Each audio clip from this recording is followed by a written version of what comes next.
"Get your hands off that painting."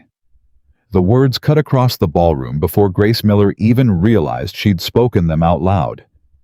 Every head turned. Crystal chandeliers caught the horrified expressions of Chicago's most powerful people, staring at a hotel housekeeper in a wrinkled uniform holding a damaged Renaissance canvas, like it was the most natural thing in the world. And standing 20 feet away, watching her with eyes that hadn't truly focused on a woman in 3 years, Damien Moretti said nothing. If you're watching from your city tonight, drop it in the comments below. I want to see how far this story has traveled. Subscribe to the channel and follow this story all the way to the end. You will not want to miss what happens next. The invitation had been printed on cream-colored cardstock with gold lettering, and it had cost whoever received it either a very large donation or a very important last name. The Moretti Charitable Masquerade was the kind of event that Chicago's elite circled on their calendars 6 months in advance. It was held every year on the 15th of January inside the Grand Halcyon Hotel, a property that had belonged to the Moretti family for decades, though the deed was technically registered to a real estate holding company with a very clean paper trail. Everyone who mattered in this city knew whose building it was. Everyone who mattered knew whose event it was.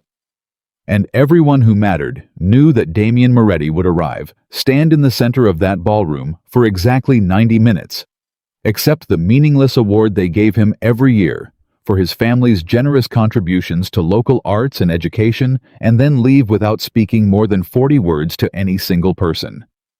He had done it for 3 years running. He would do it again tonight. At least that was what everyone assumed. Grace Miller had not been invited. She didn't know what the gold lettering said. She hadn't seen the cardstock. At 7:45 that evening, she was moving through the service corridor on the 4th floor of the Grand Halcyon with a cart of fresh linens and a mental checklist of 14 rooms that still needed turnover before her shift supervisor, a man named Terrence, who communicated almost exclusively through disappointed sighs, would come looking for her. She had worked at the Grand Halcyon for 11 months. She had worked the evening housekeeping shift because it paid 70 cents more per hour than the morning shift, and because it let her be home with her brother Danny in the mornings, which mattered more than anything else in the world to her. Danny was 10 years old. He had been diagnosed with autism at age 4, and he communicated through a combination of sign language, a tablet application that translated his selected symbols into spoken words, and occasional bursts of remarkably precise verbal language that always surprised people who underestimated him. He liked train schedules, the color blue in all its variations, and a particular brand of orange juice that Grace drove an extra 7 minutes to buy at a specific grocery store, because the other brands were in Danny's exact words wrong in a way that is hard to explain. Their parents had died in a car accident 2 years earlier when Grace was 22 and Danny was 8. There had been no extended family willing or able to take them in. There had been a social worker, a frightening series of meetings, and ultimately a court order granting Grace legal guardianship of her brother, which she had fought for and won, even though at the time she had been 22 years old and working as a part-time museum archivist and had approximately $400 in her checking account. She now worked 3 jobs: the hotel housekeeping for the steady hourly wage and the health insurance, a weekend position restocking shelves at a pharmacy 3 miles from their apartment, and under the name M. Laurent, she took private restoration commissions from 2 small museums and an auction house that didn't know Monsieur Laurent was a 24-year-old woman in a housekeeping uniform who had taught herself advanced conservation techniques from borrowed textbooks and online courses, and in her own honest assessment, an instinct that she couldn't entirely explain, as if damaged things made a specific kind of sense to her that intact things did not. She did not think of herself as remarkable. She thought of herself as tired. The sound that stopped her that evening was subtle enough that most people would have kept walking. It was a very faint crack, not a breaking sound, more like a settling or a releasing, the kind of noise old things make when the tension holding them together finally exceeds what the materials can bear. Grace had heard that sound before in the controlled environments of museum storage rooms, and she heard it now coming from somewhere behind the decorative wall panel to her left, just outside the service corridor entrance to the east wing of the ballroom. She stopped her cart. She tilted her head. She heard it again. The painting had been mounted on the east wall of the ballroom corridor for as long as the hotel records showed a Renaissance oil on canvas, approximately 30 by 40 inches, depicting a woman in a garden, attributed in the hotel's own documentation to a follower of the Flemish school circa early 17th century. The hotel's documentation was wrong about several things, including the attribution, but that was a matter for another conversation. What was not wrong was that the mounting hardware had been installed without proper anchor points, that the wall behind the mounting had been absorbing humidity from a slow pipe leak on the other side for what appeared to be at minimum 18 months, and that the canvas had been slowly responding to fluctuating temperature and moisture conditions in ways that were completely invisible to the naked eye of anyone who hadn't spent years learning to read those particular signs. The painting did not fall dramatically. It tilted. And then, in a slow and almost dignified motion, it came away from the wall entirely. Grace dropped the corner of the sheet she was folding and caught it. Both hands, flat palms against the frame sides the way she'd been taught. The canvas itself never touched anything it shouldn't have touched. She held it against her chest, breathing through her nose, assessing by feel whether the tilt and the catch had done anything additional to a structure that she could already feel even through the frame was in serious distress. She was so focused on what she was holding that she did not hear the voices until the ballroom door opened.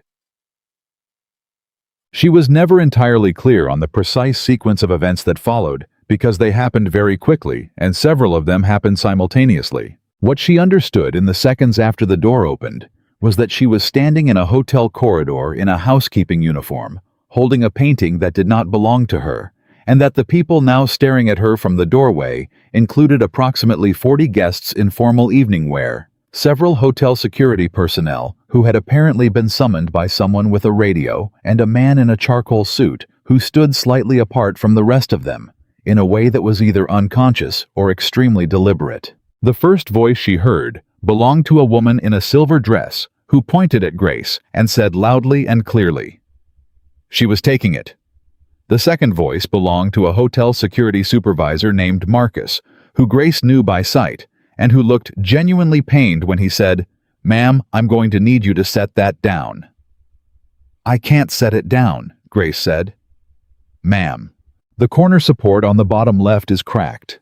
If I set it down flat, it will put pressure on the existing split in the canvas and make it significantly worse. I need a padded surface, or I need someone to hold the opposite side while I adjust my grip." Silence. Not the polite kind. The kind where everyone has decided simultaneously that something very unusual is happening, and no one is sure yet how to respond. "She's making excuses," the woman in silver said. "She was stealing it. Someone call the manager." "I wasn't stealing it," Grace said. She said it the way she said most things, without particular heat, without defense, as simple fact. "I was in the service corridor, and I heard the mounting give. I caught it before it hit the floor. The wall anchor has been compromised for at least several months, probably longer. You can see the oxidation pattern on the back of the hardware if someone wants to look." "Who do you think you are?" the woman in silver said. Grace looked at her. "I'm the person currently preventing several $1,000s of additional damage to what is actually a moderately significant piece of early Flemish oil work that your hotel documentation has incorrectly attributed for at least the last 10 years. The silence this time was a different quality entirely. Marcus, to his credit, found a padded cart from the hotel's event storage room within 4 minutes. Grace directed 2 of the security staff through the process of laying the painting flat with appropriate support, explaining each step in the kind of specific, unhurried language she used when she was focused on a problem rather than the people watching her solve it. The woman in silver had not left. Neither had most of the guests who'd come through that door. Neither had the man in the charcoal suit. Grace was aware of him in the way she was aware of weather as something occupying space and having properties that her peripheral attention was noting without her actively choosing to engage with it. He was tall. He had not spoken. He had not moved from the position he'd taken in the first seconds after the door opened, which was slightly to the left of the main cluster of guests, at an angle that gave him a clear sightline to everything happening without placing him inside the action. She had the impression, and she acknowledged to herself, that it was only an impression that he had been watching her the entire time. She finished directing the stabilization of the painting and straightened up. "The canvas needs immediate climate-controlled storage," she said to Marcus. "Not the regular art storage on 3. The humidity readings in there were off last month, and I don't know if anyone fixed them. Call whoever the hotel uses for conservation consults and tell them the bottom left corner support has a through crack, and the canvas has at minimum 3 areas of active flaking that I could feel without even pressing on it. If they want specifics, I can write them down." Marcus stared at her. "How do you know about the humidity readings on 3? "I clean that floor," Grace said. "The hygrometer they have mounted on the wall inside the storage room door was reading 68% relative humidity in November. The acceptable range for that type of mixed media collection is 45 to 55. I mentioned it to the assistant manager, and I don't know if anything was done." "You mentioned it to—" Marcus stopped. Started again. "Grace, how do you know what the acceptable humidity range is for a mixed media collection?" "I read," she said, which was technically true, and also significantly incomplete as an answer. It was at this exact moment that the man in the charcoal suit spoke for the first time. His voice was not loud. It didn't need to be. It carried the particular quality of a voice that has spent years being the last word in rooms where people were afraid to interrupt. He said, "Who are you?" Grace turned. She had not yet looked directly at him. She did so now, and registered several things in quick sequence: that he was older than her by at least 15 years. That he had a face that looked like it had been through something significant, and had not quite finished processing it. That the suit he was wearing cost more than she made in 2 months. And that he was looking at her with an expression she could not immediately identify, which was unusual, because Grace was generally good at reading expressions. "Grace Miller," she said. "I'm on the housekeeping staff, evening shift."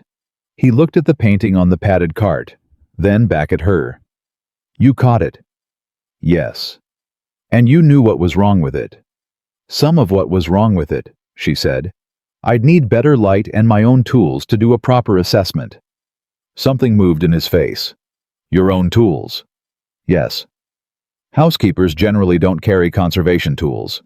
"No?" she agreed. "They generally don't." He studied her for a moment, the way she imagined he studied most things, with patience.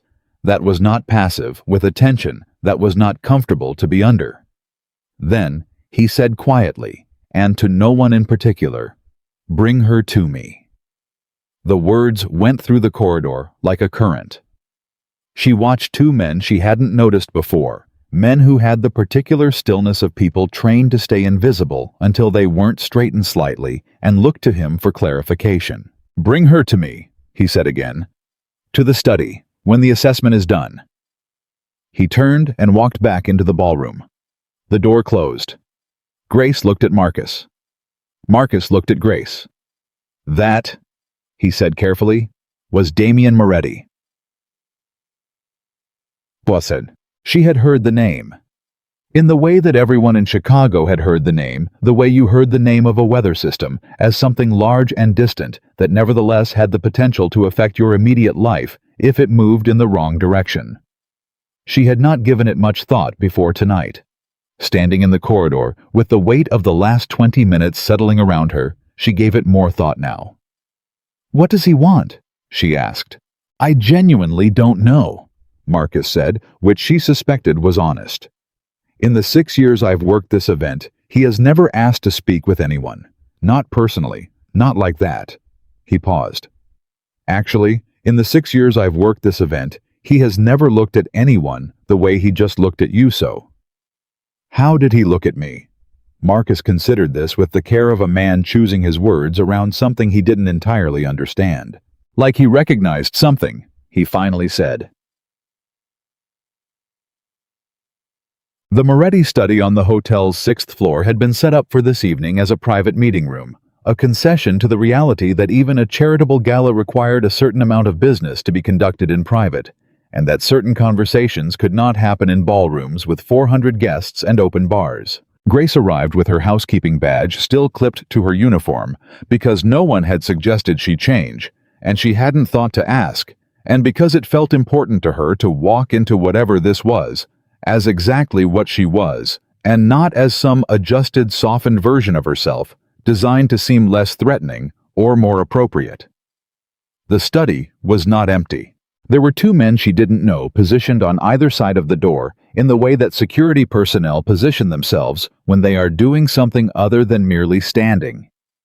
There was a woman in her late 60s, in an ivory dress, who looked at Grace with an expression of such complete dismissal that Grace felt it in her sternum before she consciously processed it. And there was a younger man, 30's expensive watch, the kind of good looks that worked very hard at looking effortless, who was typing something on his phone and did not look up when she entered. Damien Moretti was standing at the window. He didn't turn immediately. When he did, he carried the movement with the same economy she'd noticed in the corridor. Nothing wasted, nothing performed. "Sit down," he said. "I'd rather stand," Grace said. "Thank you." The man with the phone looked up. The woman in ivory's expression shifted from dismissal to something sharper. Damien Moretti looked at Grace for a long moment. Then, for the first time in what she would later learn was an extremely long time, the corner of his mouth moved in something that was not quite a smile, but was in the general territory. "Then stand," he said. His name was Damien Moretti, and he was 39 years old, and he ran the most powerful organized crime family in the state of Illinois through a combination of financial sophistication, genuine business acumen, and a reputation for a particular kind of cold judgment that had never in his adult life failed him. He had been engaged once. Her name had been Isabel, and she had been 28, and she had died 3 years ago in what the police report called a robbery gone wrong outside a restaurant on North Michigan Avenue on a Tuesday night in March when the temperature was 14 degrees and the sidewalks had ice in the corners where the salt didn't reach. Damien had been 5 minutes away. He had been running late. He had received the call while he was still in his car. He had not spoken about Isabel to anyone since the funeral.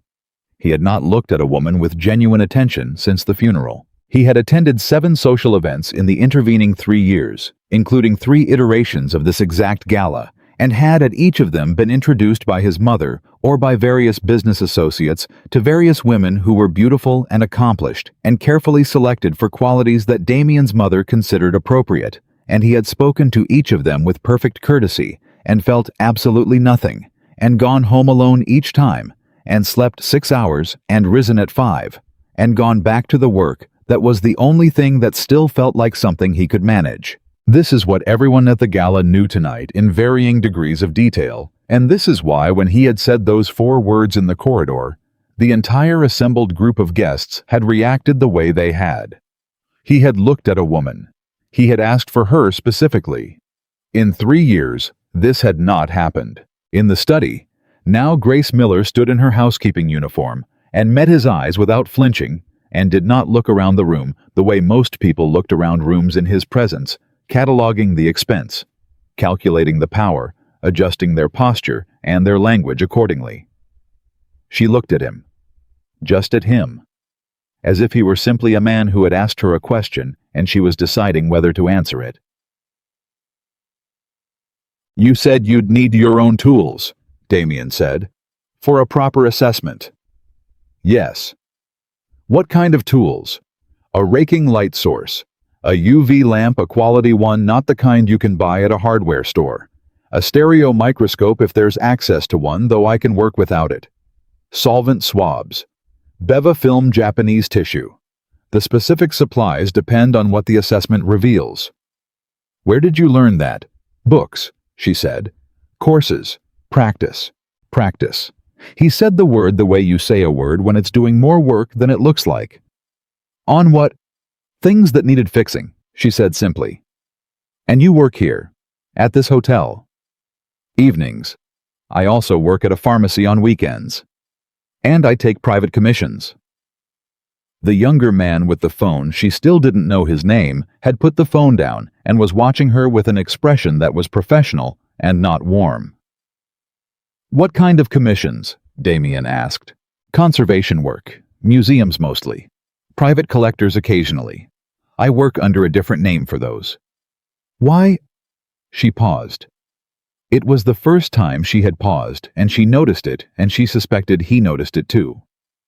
"Because I'm 24 and I clean hotel rooms for a living," she said, "and the auction houses and museums that hire Monsieur Laurent would not hire Grace Miller. So Monsieur Laurent does the work, and Grace Miller cashes the checks." Silence. The woman in ivory drew a small breath. The younger man's eyebrows moved. Damien Moretti looked at Grace Miller and said, "Monsieur Laurent?" "Yes." "The Beaumont collection consulted Monsieur Laurent last spring for the Hartley estate acquisition." Grace kept her expression even. "I'm aware of that project, yes. I bought 2 pieces from that acquisition," he said, "based in part on the condition assessment Monsieur Laurent provided." She said nothing. "The assessment identified damage that 3 previous experts had missed," he said. "The previous experts weren't wrong," she said. "The damage was well disguised. It required a specific approach." "Which you took." "Which Monsieur Laurent took," she said. He looked at her steadily. "I'd like to hire Monsieur Laurent," he said. "Or Grace Miller. Or whoever is willing to work. I have 17 paintings in my family's primary residence that have not been properly assessed in over a decade. Several of them concern me." "I'm employed," she said. "I'm aware of that. I'm offering a position that would replace your current income at a substantial increase, with the primary work location being the Moretti estate on the North Shore. Flexible hours to accommodate any existing commitments." Grace looked at him, at the suit, at the room, at the 2 men by the door who were very carefully not looking at her. "Why?" she asked. "I told you. The paintings. You have access to every major conservation expert in the country. You could call the Art Institute tomorrow morning and have a team in your house by next week. Why me?" Something moved behind his eyes. "Because," he said, and paused in a way that seemed unusual for him. The pause of a man choosing something he does not often choose, which was honesty. "You caught a falling painting in a hotel corridor, and in the same breath correctly diagnosed a humidity problem in the storage room, and knew the acceptable RH range for a mixed media collection, and you did all of this while someone was accusing you of theft, and you showed no fear and no anger and no performance. You just told the truth, one fact after another." He paused again. "I don't encounter that often." Grace looked at him for a long moment. "I'd need to know the hours," she said. "I have a brother. He's 10. His schedule is not flexible. I'll accommodate whatever is needed. And I'd need to bring my own equipment. Some of it is specialized and I don't work well with unfamiliar materials." "Of course. And I'm not—" She stopped. "Not what?" She looked around the room once deliberately at the woman in ivory, whose expression had curdled from dismissal into something that looked like the beginning of alarm at the younger man who was now watching this entire exchange with the focused attention of someone running calculations at the 2 men by the door who had not moved. "I'm not anything other than what I've said I am," she said. "I'm not interested in your family's business. I'm not interested in your money beyond what's necessary to do the job and cover my brother's therapy bills. I'm not here because this situation looks like an opportunity. I'll look at your paintings because they sound like they need looking at, and because this job will pay better than 3 jobs combined, and because that matters to me for specific reasons that are none of your business." She held his gaze. "If that's not what you're looking for," she said, "I understand." The room was very quiet. Damien Moretti said, "That is exactly what I'm looking for." Gunt. His mother's name was Carla Moretti, and Grace learned this 2 hours later when the woman in ivory cornered her in the hotel corridor while Grace was retrieving her cart, which she had abandoned 40 minutes into what turned out to be a 90-minute conversation about 17 paintings, an archive of family photographs that had never been properly stored, and a music room on the 2nd floor of the estate that contained, according to Damien's brief description, several instruments that hadn't been touched in years. Carla Moretti was 67, and she was the kind of beautiful that had settled into something harder and more permanent than softness, and she looked at Grace the way someone looks at weather moving in from the wrong direction. "I know what you think this is," Carla said. "I don't think it's anything," Grace said. She was checking the cart to make sure she hadn't lost any supplies because Terrence had already sent 2 text messages and 1 voice message, and the voice message had included the phrase, "deeply concerned about our schedule," which was Terrence's language for "get back here right now." "You're a pretty girl and you've gotten his attention," Carla said. "I've watched women try to do exactly this for 3 years. Arrange accidents. Arrange meetings. Have you thought about how this looks?" "I didn't arrange anything," Grace said. "The wall anchor failed. I happened to be in the corridor." "Convenient." Grace stopped checking the cart. She turned and looked at Carla Moretti fully the way she had looked at Damien directly, without armor, without performance. "Mrs. Moretti," she said, "I have a brother who is 10 years old and who requires a level of care and consistency that costs more money than I currently make. I have 3 jobs. I have not slept more than 5 consecutive hours in approximately 2 years. I am not here because your son is powerful. I am here because a painting was going to hit the floor and I didn't want it to hit the floor. That is genuinely the entire story." Carla looked at her. Something shifted in the older woman's face, not warmth exactly, but a recalibration. The look of someone who is very good at reading people and has just read something unexpected. "What is wrong with your brother?" she asked, and the bluntness of it was not unkind. It was the bluntness of a woman who had spent 67 years speaking directly and had no patience left for anything else. "He's autistic," Grace said. "He's also the smartest person I know, and the funniest person I know, and the only family I have left. His therapy costs $1,400 a month, and his school costs $600, and the grocery store that carries the specific orange juice he can tolerate is 40 minutes from where we live, and the round trip adds 3 hours to my Tuesday." She paused. "I'm not telling you this for sympathy. I'm telling you because you asked." Carla Moretti was quiet for a long moment. "His name," she said finally. "Danny." Carla nodded once, slowly.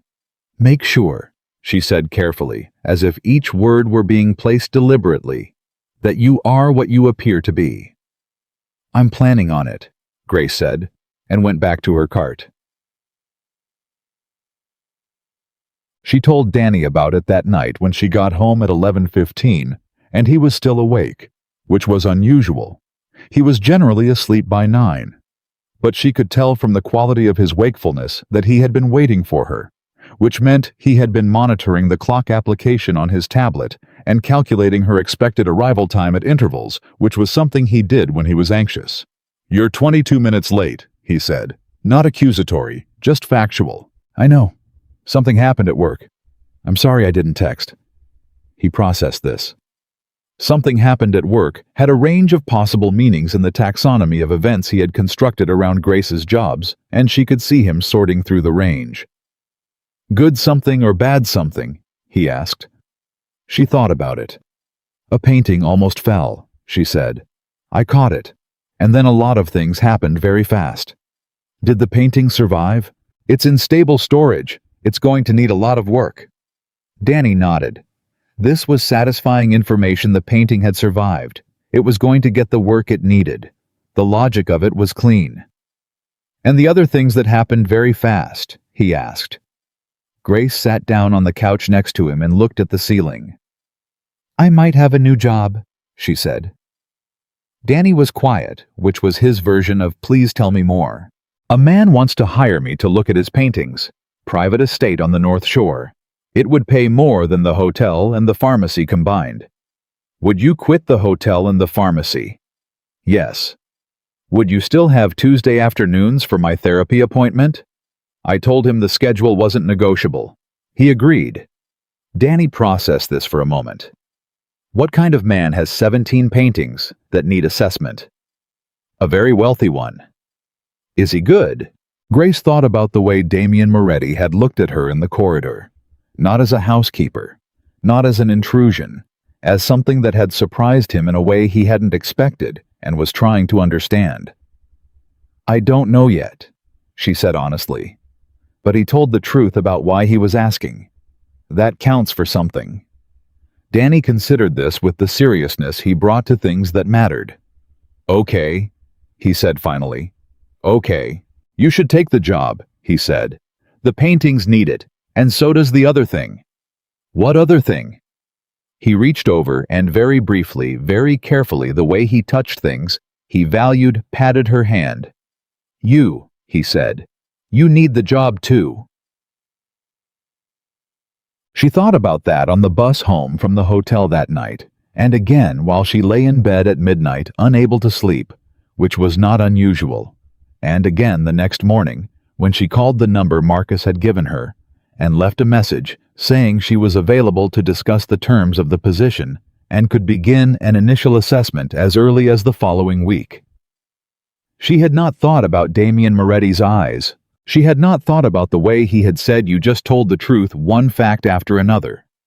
She had thought about the 17 paintings, about the music room with the untouched instruments, about the family photographs no one had properly stored. She had thought about the crack she had heard in the corridor, that particular sound of something under too much tension for too long, beginning to release. She had thought about how much she understood that sound. She told herself it was only about the paintings. She almost believed it. The Moretti estate sat on 4 acres of lakefront property north of the city and contained 11 rooms on the ground floor alone, not counting the converted carriage house that now served some function Grace had not been told about, and a greenhouse that appeared to have been abandoned. She learned this during her first visit to the property 6 days after the gala, when a driver named Vincent Silent, professionally expressionless, collected her from the train station and delivered her to a front entrance that was impressive in the way that very old, very serious money is impressive, which is to say without trying. Damien was not there when she arrived. This had been communicated in advance through a formal message from someone named Russo, who turned out to be the younger man with the expensive watch from the hotel study, and whose full name was Marco Russo, and whose official title was something adjacent to Chief of Staff, and whose actual function Grace assessed within approximately 40 minutes of meeting him as the person who managed every aspect of Damien Moretti's life that Damien himself didn't want to think about. Marco had given her a thorough tour. He had done so with the practiced efficiency of someone who took everything seriously and considered almost nothing beneath his attention, and with a quality of watchfulness that Grace recognized. She had seen it in the hotel security staff. She had seen it in the men by the door in the study. The watchfulness of people paid to notice things. He was noticing her. She noticed him noticing her and said nothing about it. The paintings were in 3 locations. The formal gallery on the ground floor, a smaller sitting room on the first floor that appeared to have been used as a family space at some point in the past and now felt suspended between purposes in the study, a room that faced the lake and had the particular atmosphere of a space that is used frequently and by one person almost exclusively. She stood in the gallery first and was quiet for a long time. Marco, after a few minutes, said, "Well, they're extraordinary," she said. "Some of them." She moved to a large canvas on the north wall, a landscape deep greens and complex browns, the kind of light that took 30 layers of glaze to achieve. "This one is in serious trouble. The varnish layer has darkened to the point where the original color balance is completely obscured. This isn't just grime. There's blanching in the upper left quarter that will require very careful attention." She stepped back. "How long has this been here?" "In this room, probably 30 years. I've been with the family for 12. "Has it been assessed in those 12 years?" "Not that I know of."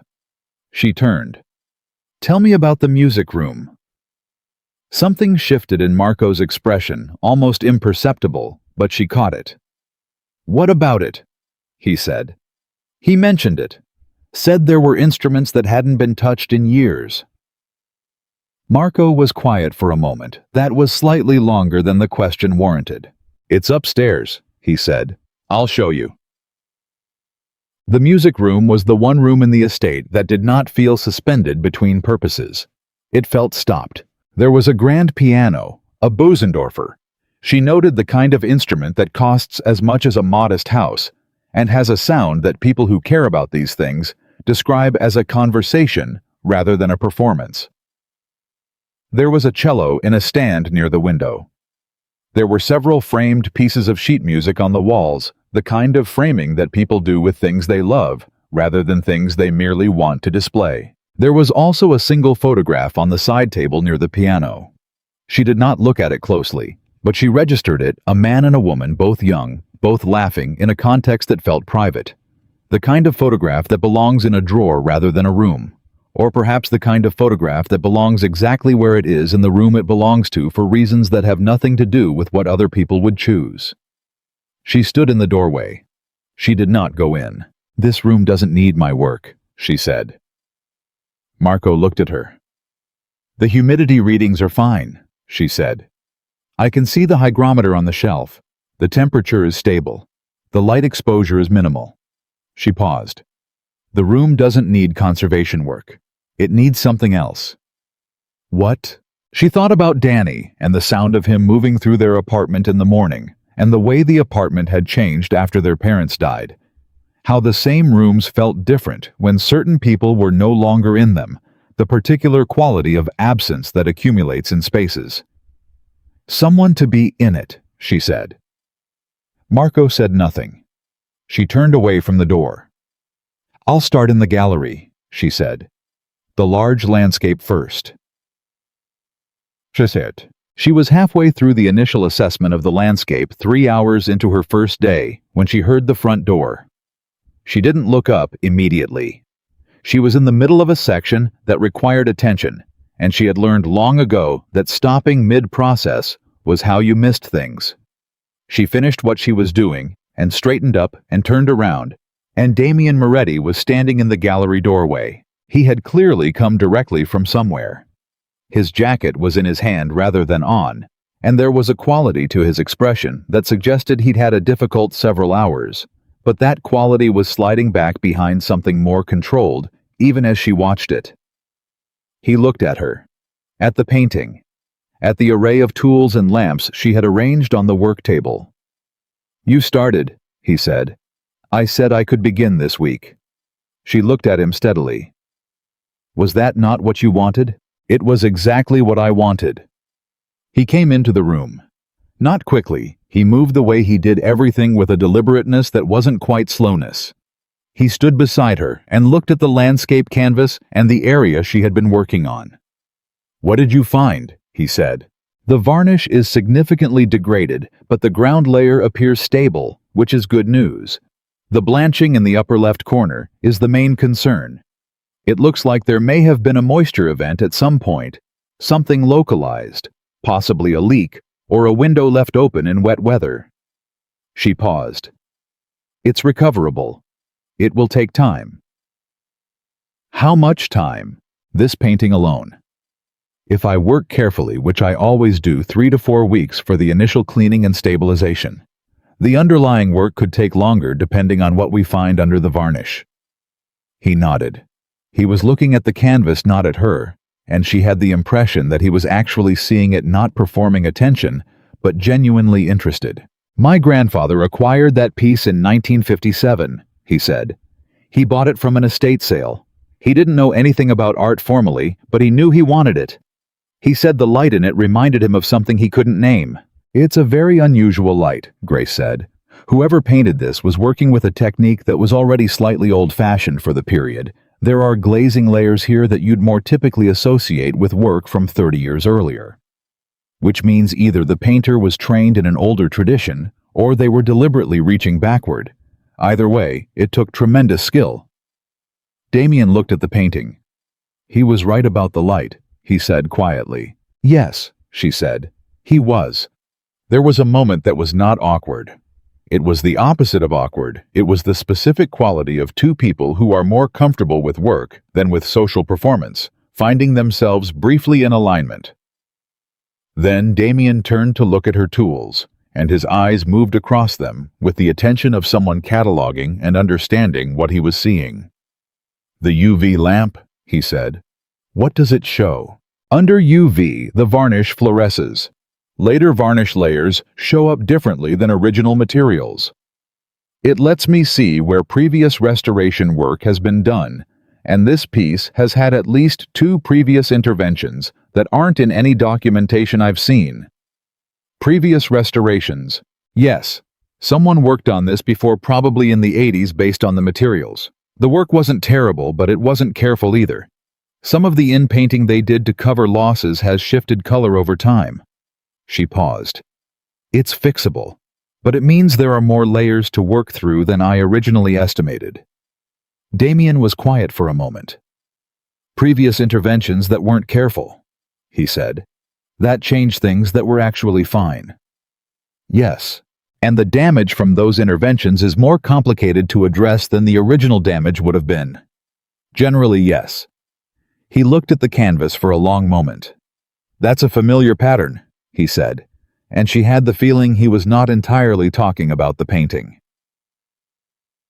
He left after 40 minutes. He did not explain where he was going, which was not a behavior that appeared to require explanation in this household.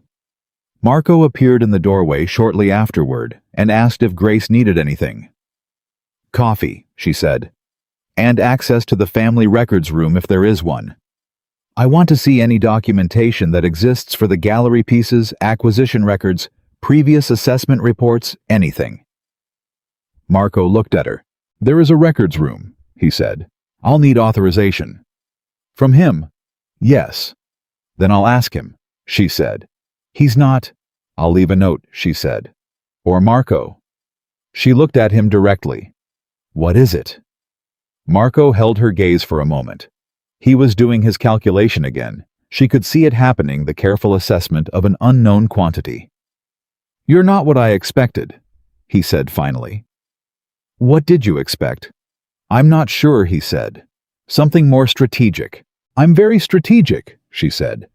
I'm strategic about paintings. Everything else I tend to just say out loud. Marco considered this. I'll get you the coffee, he said, and I'll ask about the records room. She turned back to the landscape. Outside the tall windows of the gallery, the lake was flat and gray and enormous, the way it got in January when the cold had pressed all the movement out of it. She picked up her tools. She went back to work. She did not think about the music room, and the piano, and the photograph on the side table. She did not think about the specific sound a thing makes when it has been holding too much tension for too long and finally begins to let go. She focused on the painting in front of her, and the patient necessary work of recovering what had been lost before the damage went too deep to reach. The coffee Marco brought her was excellent, which surprised her, and the authorization for the records room came through before she finished her first cup, which surprised her more. She found the records room on the second floor between a guest bedroom that smelled of cedar and disuse and a linen closet that someone had at some point converted into a very small office for reasons that were no longer apparent. The records room itself was organized with the kind of system that develops when several different people have contributed to it over several decades without ever agreeing on a single methodology. There were numbered folders and unnumbered folders, and a series of leather-bound ledgers from the 1950s that contained acquisition records written in a handwriting so precise it looked almost typeset. She spent an hour in there before she found the first thing that made her stop. It was a folder, manila unlabeled, tucked between 2 properly labeled folders in the section that corresponded to the gallery's north wall. Inside the folder was a single sheet of paper, a handwritten assessment, undated, unsigned, that described in technical language the condition of the large landscape she had been working on that morning. The assessment was accurate. It was also word for word identical to the methodology she used. Not similar, not parallel, identical, the specific sequencing of observations, the particular vocabulary, the precise way of describing varnish degradation that she had developed herself over years of working from primary sources and her own practice. She sat with that paper for a long moment, then she turned it over. On the back, in different handwriting, looser, faster, the handwriting of someone thinking rather than recording, were 4 words. Find whoever wrote this. She set the paper down carefully. She took a photograph of it with her phone. She put it back in the folder exactly as she had found it and went back downstairs to the gallery. She did not mention it to Marco. She did not mention it to anyone. She went back to the landscape, and she worked, and she thought, and she filed the information in the place where she kept things that mattered before she understood why they mattered. By the end of her third day at the estate, Grace had established several things. The 17 paintings were in varying states of condition, ranging from stable with minor concerns, to the large landscape which was the most significant restoration challenge in the collection, and a small devotional panel in the sitting room that she had looked at for 40 seconds before understanding that it was going to require the most careful, most patient work she had ever done, because it was not a follower of the Flemish school, and it was not from the 17th century, and if her reading of the layering structure was correct, it was considerably older and considerably more significant than anyone in this household apparently understood. She had not said this yet. She was going to say it when she was certain. She was always certain before she said anything. The other things she had established were less technical and harder to categorize. The household ran on a rhythm that was simultaneously formal, and tight-wound meals appeared. Cars arrived and departed. Marco's phone rang at intervals that suggested multiple concurrent demands, and the domestic staff, 4 people in total, moved through the house with the particular efficiency of people who understand that their employer's preferences extend to not having their preferences visibly managed. Damien came and went in patterns she was beginning to read. He left early, usually before she arrived. He returned at varying hours, sometimes mid-afternoon, sometimes not until evening. When he came home, he moved through the house differently than he moved in public, with slightly less of that controlled deliberateness, as if the performance of his composure was something he maintained consciously for the outside world, and could partially set down inside his own walls. He always came to the gallery when he came home, not always immediately, but always eventually. The first time she had assumed it was coincidence. The second time, she had noted it without comment. By the fourth time, she understood it was intentional, and she understood it the way she understood most things about this household, by observing the pattern before drawing any conclusions about the reason. On the fourth evening, he came in while she was cleaning the UV lamp, and she didn't look up because the lens required attention, and she was almost done, and he sat down in the chair near the window and waited. Which was another thing she was beginning to understand about him. He was comfortable with silence in a way that most people were not, and he had no need to fill the space between them with noise. "The small panel in the sitting room," she said when the lamp was clean and capped. "What about it? Have you had it assessed recently?" "Not that I know of." "Have you ever had it assessed?" He paused. "My understanding was that it was a 19th century piece. A devotional painting, probably Northern Italian. Nothing of particular significance." "Your understanding is partially correct," she said. "It is a devotional painting, and it is probably Northern Italian. And the rest, I'm not ready to say the rest yet. I need more time with it." He looked at her steadily. "That's not what you came in here to tell me." She set the lamp down. "No," she said. She looked at him and made a decision that she made rarely, to say the uncertain thing, the not yet proven thing, the thing that required a degree of trust in the other person's ability to hold incomplete information without acting on it. "I think it might be considerably older than the 19th century, she said, "and I think it might be considerably more significant. But I need to be certain before I say more, because saying more before I'm certain could cause problems I don't want to cause." He didn't move. "What kind of problems?" "The kind that involve documentation and provenance and questions about where exactly a painting of that age and potential significance came into your family's possession, and whether that process is one that will survive scrutiny." Silence. "I see," he said. "I'm not accusing anyone of anything," she said. "I'm telling you what the stakes might be, so that if I come back to you in a week and say I need to have a difficult conversation, you'll have had some time to consider that it's coming." He looked at her for a long moment. "Most people," he said, "would not have that conversation with me." "I'm not most people," she said. "And you hired me to tell you the truth about your paintings, not to manage your feelings about them." Something moved across his face. Not offense. Something closer to relief. All right, he said. Take the time you need. Then tell me what you find. I will, she said. She picked up her bag. She was done for the day. It was nearly 6 and she needed to be home for Danny's dinner, which was a specific routine that Danny had constructed around the particular type of pasta he ate on Thursdays and the exact amount of cheese that was appropriate, which was a number he had determined through empirical testing and was not open to negotiation. Can I ask you something? Damien said. She paused. The unsigned assessment in the records room, he said. You found it. She went very still. I photographed it, she said. I was going to ask you about it. When I understood what it was. He leaned back in the chair and looked at the ceiling briefly. It was written by a conservator my family employed about 6 years ago. She left abruptly before finishing the work. There were circumstances. He paused. I wrote that note on the back because her methodology was unlike anything I'd encountered, and I intended to find her again. I never did. Grace waited. Your methodology, he said, is identical to hers. I know, she said. How? Because I know where that methodology comes from, the primary sources, the specific sequence. I developed mine independently, but the sources are the same. There aren't many people working from those particular materials. She paused. What was her name? Elaine Marsden, he said. Grace was quiet for a moment. I've read her published work, she said. She wrote 3 papers in the early 2000s before she disappeared from academic circles. She was one of the people I learned from. The room was very quiet.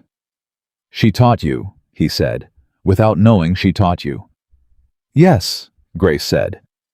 That happens sometimes with people who write clearly enough. He looked at her, and she had the feeling again, the one she'd had in the corridor of the hotel, that he was seeing something he hadn't expected, something that landed in a place he had been protecting, and he wasn't sure yet what to do with it. Go home, he said. Your brother needs dinner. She didn't ask how he knew about the Thursday pasta. She suspected Marco. She picked up her bag and went. The person who did not like Grace Miller made no secret of it. His name was Leo Caruso, and he was 63 years old, and he had been Damien Moretti's consigliere for 19 years, which made him the second longest-serving member of the inner circle after Carla Moretti herself, and which gave him a degree of authority in this household that was informal but absolute in the way that informal authority always is when it has been in place long enough that no one can remember the arrangement being negotiated. Leo had been at the estate on Grace's second day. He had watched her work for approximately 11 minutes from the gallery doorway, without speaking, and then he had gone to find Marco, and the conversation they had in Marco's office had been quiet enough that Grace, who was 20 feet away and focused on the landscape, could not hear the words, only the register, low intent, the particular frequency of men who are not raising their voices because they are choosing not to, not because they don't want to. On her 5th day, Leo came to the gallery directly. She was doing close work on the lower register of the landscape, the section where the previous restorers in painting had shifted the most significantly, and she was in the kind of concentration that required interruption to break, which he broke by the simple mechanism of pulling up the second chair and sitting down without asking. She finished the section she was on. She set down her brush. She turned and looked at him. Mr. Caruso, she said. Miss Miller, he said. His voice was the voice of someone who had spent decades in rooms where information was the only real currency and who had learned to spend it carefully. How is the work progressing? Well, she said. Thank you for asking. And you're settling in, finding everything you need. Yes, good. He laced his fingers together and looked at her with the patience of a man who is willing to wait for whatever this conversation is actually going to be. You've made an impression. I hope the work speaks for itself. The work, he said, is not what I'm referring to. She looked at him. He's talking about you, Leo said simply. He didn't used to talk about people, not like this, not with this. He paused. I want you to understand something. Ms. Miller and I want you to understand it clearly. This family has survived 3 generations of circumstances that would have destroyed most organizations. It has survived because of loyalty, because of caution, because of a very careful management of who is allowed inside certain walls and what they are allowed to know. I'm aware that I'm a guest in this house, Grace said. You're more than a guest, Leo said. That's the problem. She held his gaze. What specifically would you like me to understand? That unusual situations require unusual scrutiny, he said. That a young woman who appears seemingly from nowhere at a family event catches the attention of a man who hasn't been catchable in 3 years and is subsequently installed in the family residence. That situation raises questions. What questions? Whether the appearance was as accidental as it seemed. Grace set her hands flat on her knees. Mr. Caruso, I was cleaning hotel rooms. The painting fell. I caught it. I've spent 12 years learning to catch things that fall. That's not a strategy. That's just what I do. And the rest, Leo said. Taking the position. Coming here every day. Spending time with him. He hired me, she said. The paintings need work. I'm doing the work.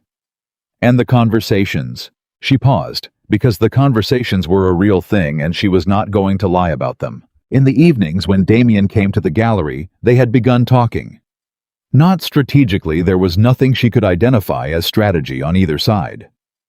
They talked about the paintings, which was how they had started, but the paintings led to their histories, and the histories led to the people who had owned them, and the people led to other things, to the question of what it meant to preserve something, versus let it go, to the difference between restoration and replacement, to the particular stubbornness it required to believe that damaged things were worth the time and patience of repair. He had told her on the 6th evening that he didn't go into the music room anymore. He had not told her why. He hadn't needed to. She had understood from the photograph on the side table and the quality of stoppedness in that room, and she had not asked because some things required being offered rather than requested. The conversations are about the work, she told Leo, and sometimes about other things. That's what happens when 2 people are in the same room for several hours over several days. They talk. He doesn't, Leo said. He hasn't, not like this. Then maybe he needed to. Leo looked at her for a long measuring moment. You're not afraid of me, he said. No, she said. Why not? Because you haven't done anything frightening, she said. You've asked direct questions. I appreciate direct questions. They're much easier to answer than indirect ones. Something moved in Leo's expression, the very faint, very reluctant shift of a man who has been looking for a weakness and has not found one. Stay in your lane, Ms. Miller, he said. He said it without heat as a statement of preferred outcome rather than a threat. I will, she said. My lane is right here. She gestured at the painting. 12 square feet of 17th century oil on canvas.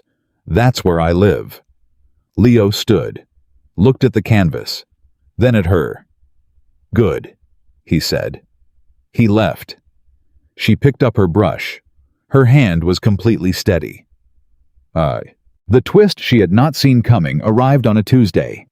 She had been at the estate for 2 weeks. Danny's therapy appointment was at 2 o'clock, and she was planning to leave by 1:15, which gave her exactly enough time to finish the section of stabilization work she'd been building toward on the landscape's upper left corner. The blanching, the moisture damage, the old restorer's well-intentioned but ultimately problematic intervention. She was not planning to go into the records room. She went because Marco mentioned in passing, while bringing her mid-morning coffee, that the restoration documentation from the 60s had been moved to a different section of the room, and if she was still looking for the acquisition records for the devotional panel, she might find them in the relabeled folders on the 3rd shelf. She was still looking for the acquisition records for the devotional panel. She went. She found the acquisition records on the 3rd shelf in a folder marked with a date in 1962, and they were exactly what she had expected, a handwritten bill of sale in Italian, a customs declaration, a brief provenance note that traced the panel's ownership through 2 previous collections. And behind the acquisition records folder pushed to the back of the shelf, in a way that was either careless filing or deliberate concealment, was a second folder. No label. She should not have opened it. She opened it. Inside were 12 photographs. Not digital printed on photographic paper, the kind of print you got from a professional camera. High resolution, the details sharp.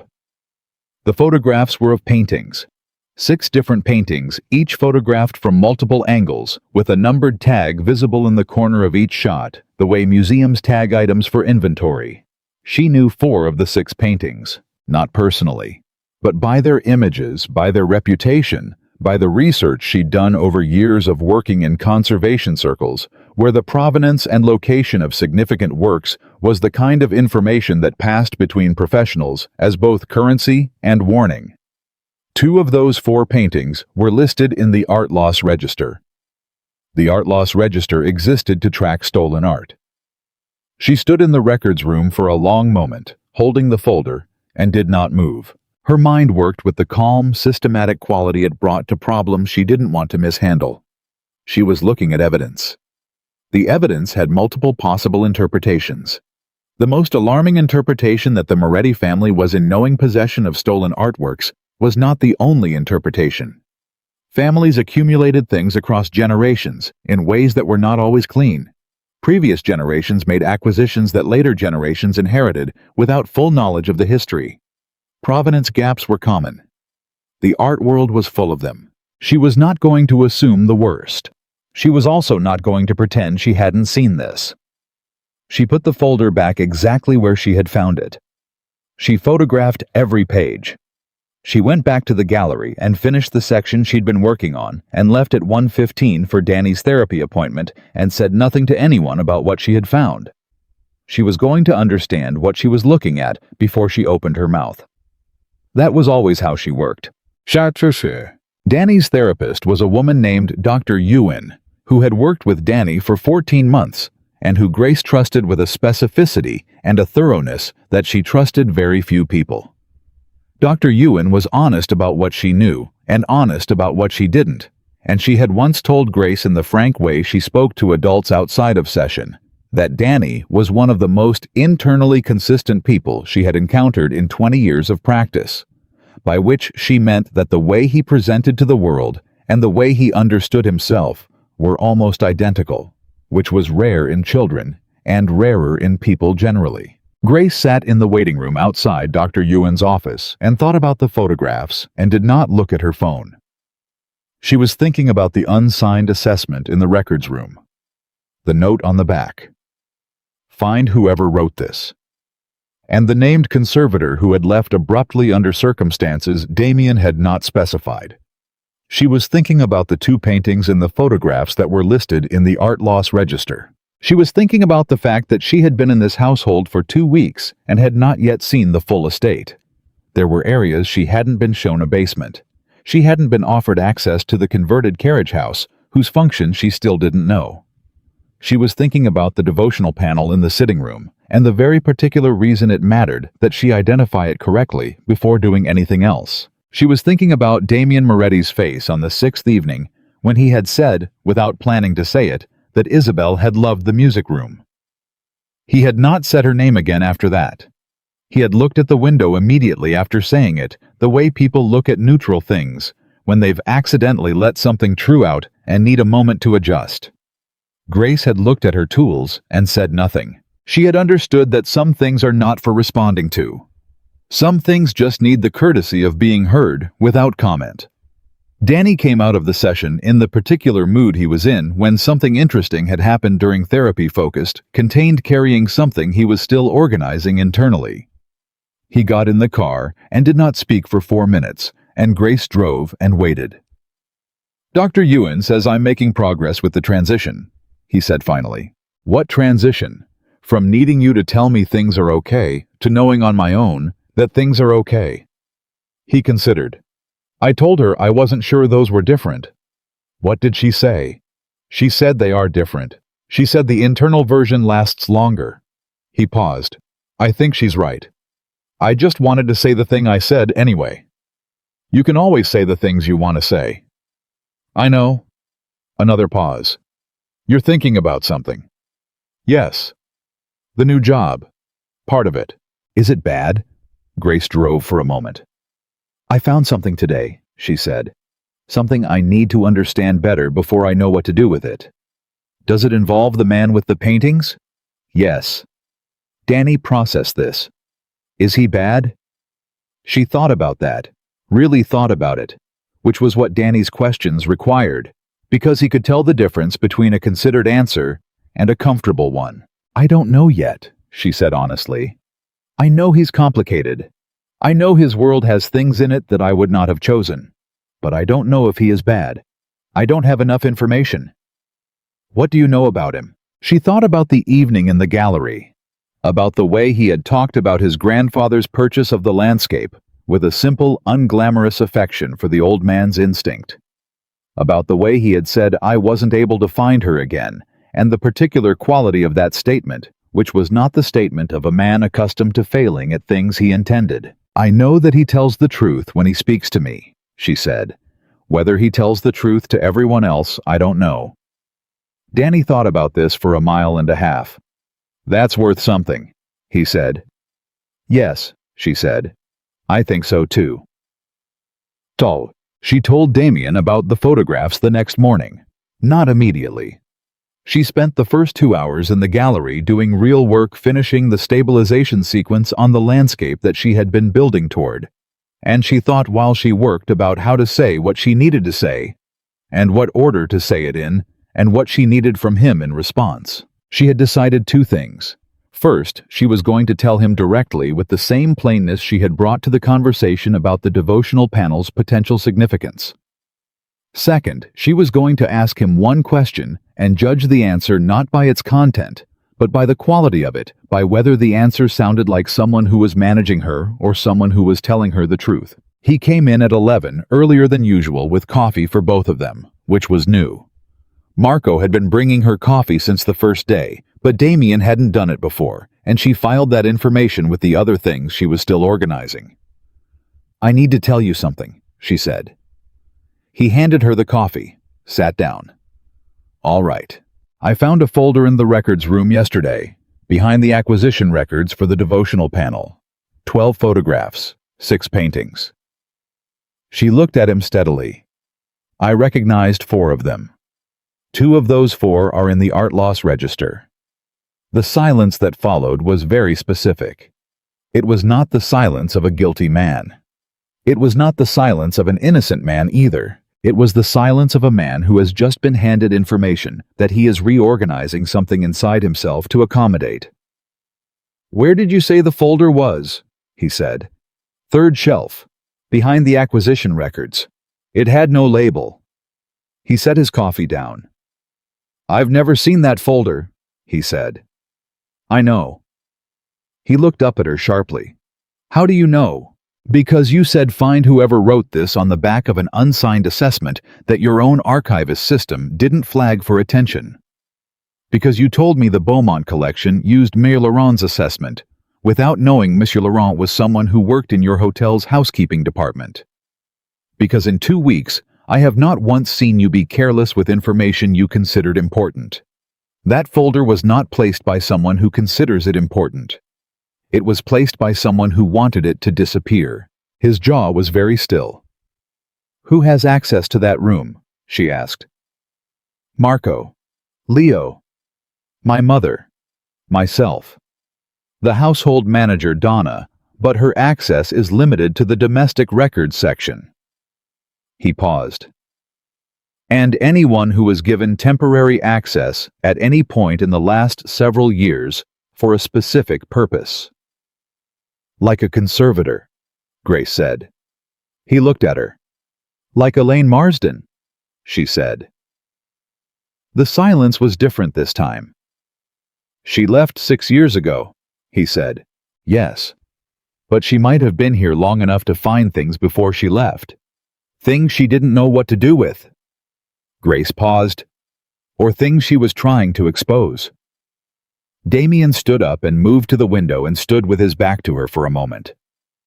She could see the quality of his thinking in the set of his shoulders. Not anger, not panic, but that same cold, systematic attention he brought to everything applied now to something that was considerably closer than an art collection.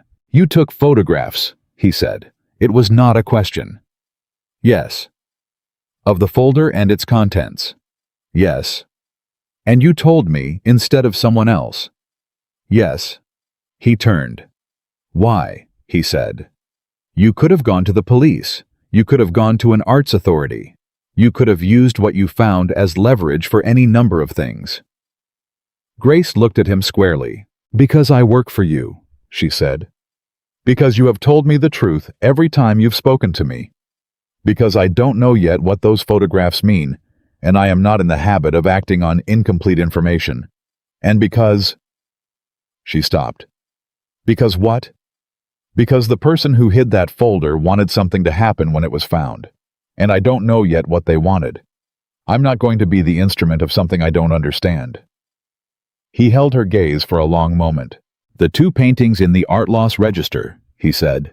"I want their documentation. Every record of acquisition, every movement, every previous assessment. I want to know how they came into this house, and I want to know whether the current situation is ignorance or something worse." "That's what I would do," she said. "Will you help?" She looked at him. The question was specific. It was not asking her to do the research. He had people for that. It was asking her to stay, to remain inside this complicated, uncertain situation with information that made it more complicated and more uncertain, instead of the sensible thing, which was to collect her tools and go home. She thought about the landscape, which was going to need another 3 weeks of careful work before the underlying painting was visible again. She thought about the devotional panel, which she was becoming more certain by the day was something significant that no one in this house understood. She thought about Elaine Marsden, who had left abruptly under circumstances, and about the unsigned assessment, and about 4 words written on the back of it by a man who had clearly already understood that he had missed something important. "Yes," she said. "I'll help." The moment Leo Caruso found out she had gone to Damien directly with the folder's contents, he came to find her with a specific kind of fury that was all the more frightening for being entirely quiet. He found her in the sitting room, doing close examination of the devotional panel.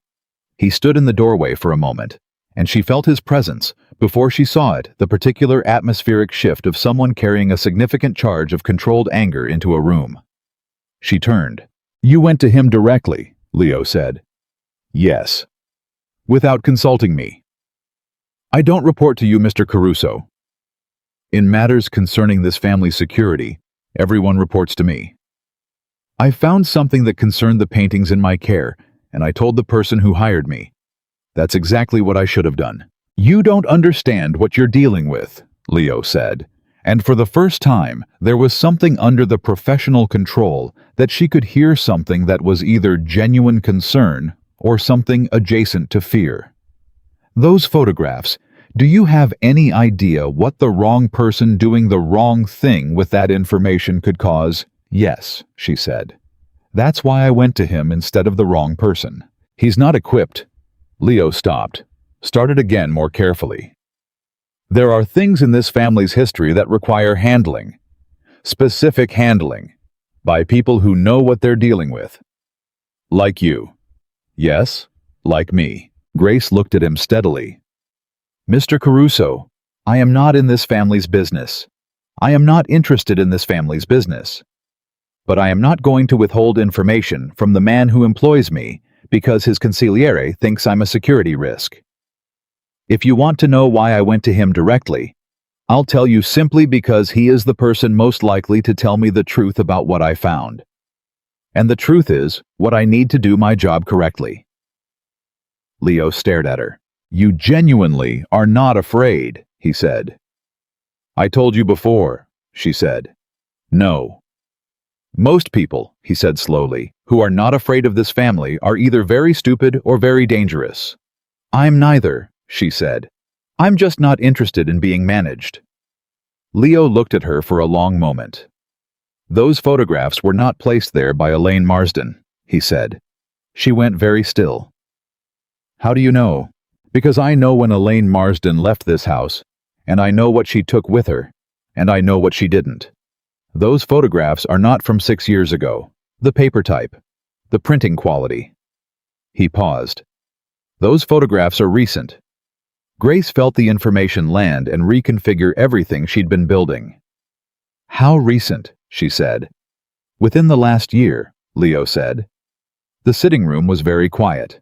Someone put them there recently, she said. Someone with current access to that room. Yes? And they put them somewhere I would find them. Leo's expression shifted. Excuse me. Marco mentioned the relocated documentation specifically. This morning, he told me the acquisition records had been moved to the third shelf. She paused. Marco is not usually the person who tells me about filing changes in the records room. Leo's face did something complex. Are you suggesting? I'm not suggesting anything, Grace said. I'm telling you what happened. Someone made sure I would go to that shelf. Someone put that folder there for me to find. I just don't know yet whether they wanted me to bring it to Damien or whether they were hoping I'd do something else with it. Leo looked at her with an expression she had not seen on his face before. It was the expression of a man who has just realized that the unknown quantity in his household is significantly more capable than he had accounted for. Come with me, he said. Where? To find Damien, Leo said. Because what you just told me changes several things I thought I understood about this morning. She set down her examination tools. She followed him out of the sitting room. Behind her, the devotional panel sat in its frame, with its centuries of accumulated silence holding whatever it knew about the people who had owned it and loved it and failed to understand its true nature. Outside the lake was making the sound it made in late January when the wind moved across it, a low, enormous sound that was almost nothing, and somehow everything the sound of something very large and very patient being moved by forces it couldn't resist. She walked faster. Leo moved fast for a man who gave the impression of never moving quickly, and Grace kept pace without being asked because something in the specific quality of his urgency told her that slowing down was not an option she wanted to take. They found Damien in his study on the ground floor, the room that faced the lake.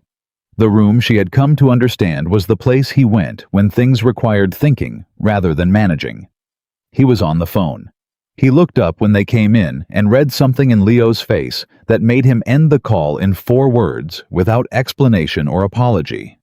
Tell me, he said. Leo looked at Grace. She told him. The same way she told him everything in order, without embellishment, one fact after another.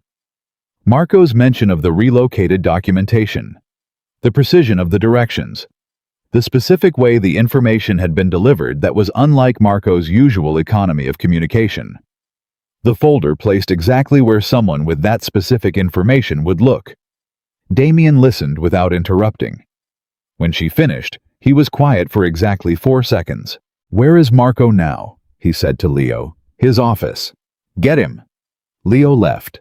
Grace stood in the study and looked at Damien and saw something she had not seen on his face before, which was the specific expression of a man recalibrating in real time.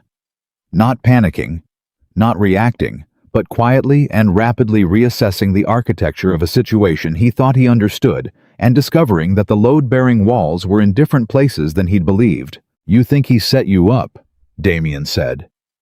I think someone used me to deliver information to you, Grace said. Whether that was Marco's choice or whether someone used Marco the way someone used me, I don't know. But the chain started with him this morning. And you didn't come to me immediately. I came to you when I understood what I had found, she said. I needed 2 hours to understand it. He looked at her. Most people would have come running, he said. Running with the wrong story is worse than arriving late with the right one, she said. He stood up and moved to the window, and she saw the tension in him, that he was managing the way he managed everything, by containing it below the threshold of visibility, by applying the same discipline to his own reactions that he applied to every other problem he'd handled in this room for however many years he'd been handling them. The 2 paintings in the register, he said. I need to tell you something about them. All right. I didn't know they were listed. I want to be clear about that. But I'm not certain my not knowing is the same as those paintings being in this house legitimately. He turned. My father ran this family before me. He died 8 years ago. There are acquisitions from his time that I have never fully audited because the audit would require opening conversations I was told when I took over not to open. Who told you that? Leo. The name sat in the room, and now Leo is the one who told me the folder's photographs were recent, Grace said. Yes. And now you've sent Leo to get Marco. Yes. She looked at him. You trust Leo. I have trusted Leo for 19 years, he said. That's not the same thing as trusting him now. It was the most precise thing she had ever heard anyone say about loyalty, and she thought it deserved acknowledgement, so she simply nodded, and he saw that she understood what he meant, and something in his posture adjusted slightly, the very small, barely visible release of a man who has been carrying something without anyone to help him hold it. The door opened. Marco came in. Damn. She had seen Marco in every professional configuration over the past 2 weeks, efficient, watchful, managing, calculating. She had not seen him the way he looked when he came through that door, which was the look of someone who has just been called into a room and understood before he crossed the threshold that the room knew something. He looked at Grace first, then at Damien. Damien, he said. His voice was level. Whatever this is, this morning, Damien said. You told Grace about the relocated documentation on the third shelf. Yes. Why? Marco paused. 1 second, maybe 2. She mentioned she was still looking for the devotional panel acquisition records. I remembered Donna had reorganized that section. You've never given Grace filing updates before, Damien said. In 2 weeks. I didn't think. Who told you the records had been moved? Marco's jaw tightened. Donna mentioned it.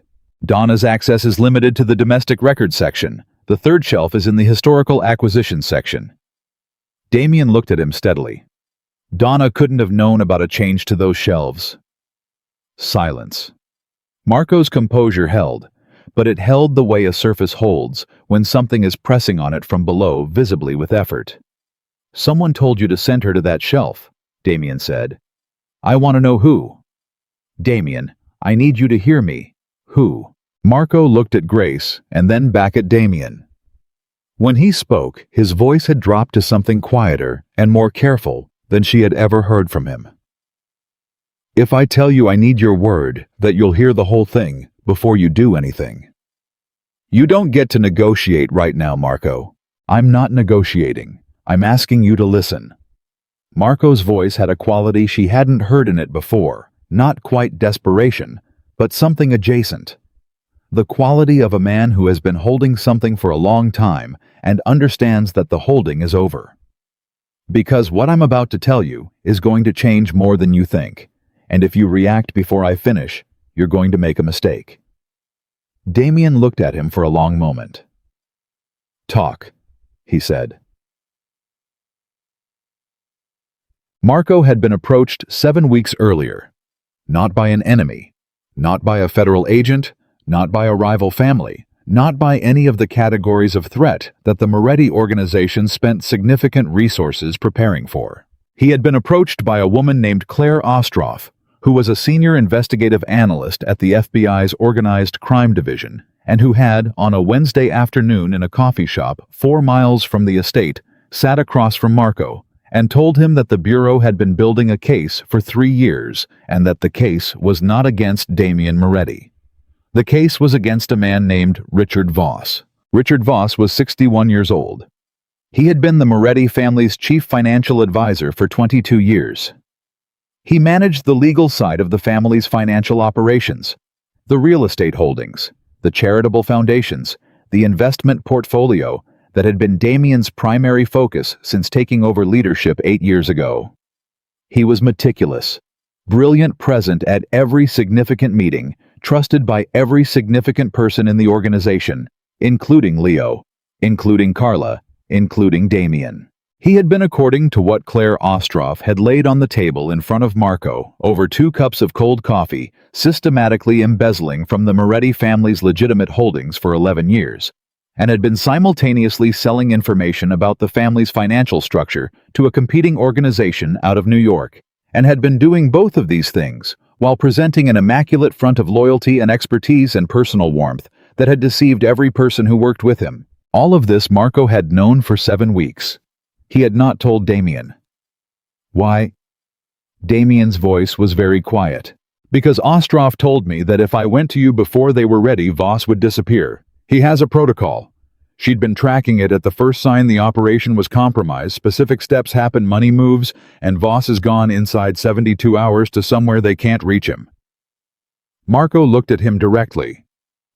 I couldn't be the person who let that happen, not after what he did. What he did, Damien repeated.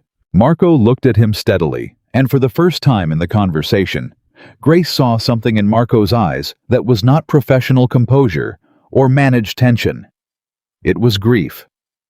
Simple old grief, the kind that has been kept under management for a long time and still breaks the surface when you stop holding it. Isabel, Marco said quietly. The word landed in the room like a stone dropped into still water. Damien did not move. Ostroff's case includes evidence, Marco said.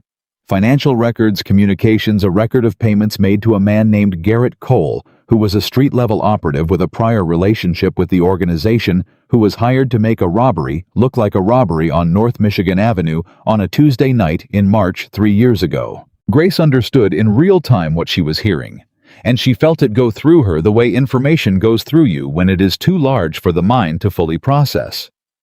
At once she felt it in her chest, in her hands, in the very specific way the air in the room suddenly had too much weight. Damien was completely still.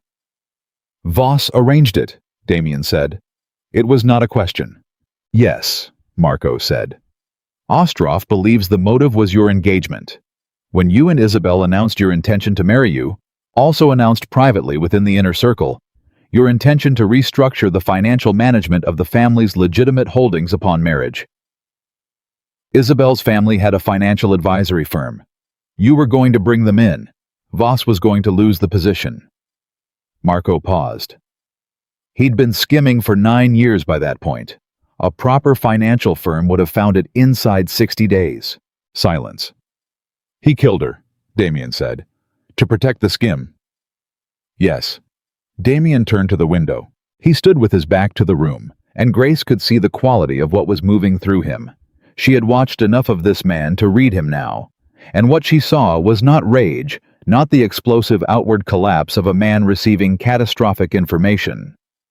It was the internal implosion of a man whose 3 years of a particular kind of grief, the kind built on not knowing the kind that attaches itself to randomness and accident and terrible luck, had just been reframed as something else entirely. Something that had been done.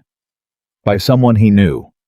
By someone who had sat across from him at every significant meeting for 22 years and looked him in the eye. Leo, who had been standing near the door, said nothing. His face was the face of a man who was also processing, also reconfiguring, running the same calculation that Grace suspected all of them were running. Which of the things they thought they knew were actually true? The photographs in the records room, Grace said, because someone needed to keep the chain of information moving. What was the purpose? Marco looked at her. Ostroff needed someone to find that folder who wasn't connected to the bureau and who had no existing relationship with the case. Someone credible. Someone whose discovery of those photographs would force them into Damien's attention in a way that couldn't be ignored or managed or suppressed. He paused. The photographs don't implicate Damien. 2 of them show paintings that Voss personally arranged the acquisition of through channels that bypass the family's normal processes, using funds that Ostroff can trace back to the embezzlement account. The photographs are Voss's fingerprints on transactions the family doesn't officially know about. And someone who found them and brought them to Damien directly, Grace said slowly, would force the conversation about those paintings into the open in a way that Voss couldn't intercept. Yes. You used me, she said. I'm sorry, Marco said, and he meant it. She could hear that he meant it, and it didn't change what he'd done, but it changed the texture of it. I needed someone Voss didn't have an angle on, someone new, someone whose instincts would take her directly to Damien instead of anywhere else. You knew I would go to him. I thought you would. I was right. She looked at him for a moment. You could have just told me, she said. No, Marco said. I couldn't. Because you would have asked Damien directly whether you should cooperate, and Damien would have asked me what was happening and the protocol, she said. Yes. Voss would have disappeared. Within 72 hours. Grace turned to Damien, who was still at the window, still with his back to the room. She looked at the line of his shoulders, and she thought about the music room upstairs with the stopped piano and the photograph on the side table, and the specific quality of grief that settles into spaces where people used to be. Damien, she said. He turned. His face was the face of a man who has just been handed the thing he needed most, and discovered that the thing he needed most was also the most devastating thing he had ever been told. I need to see Voss's office, he said. Not to Marco, not to Leo, to Grace. The paintings Ostroff identified. If they're in this house, I need to know where they are. Show me the photographs, she said. I'll find them. Richard Voss had an office at the estate. He used it 2 or 3 times a week when in-person financial discussions were required, and the rest of the time he operated from his own offices downtown, which Grace learned from Marco in the 12 minutes between Damien's request and their arrival at the door of a room she had not been shown during her initial tour. The room was locked. Leo produced a key without being asked. The paintings from the photographs were not hanging on the walls. They were not in the main office space at all. They were in a storage area behind the office, a locked closet that required a second key that Leo did not have that Damien forced with a quiet, controlled efficiency that told her this was not the first lock he had opened by force, and that he was moving on the particular autopilot of a man whose emotional capacity has been temporarily overridden by the need to act. There were 6 paintings in the closet, all 6 from the photographs. Grace crouched in front of the one she recognized most immediately, not from the art loss register, but from a case study she had read in a forensic art authentication paper.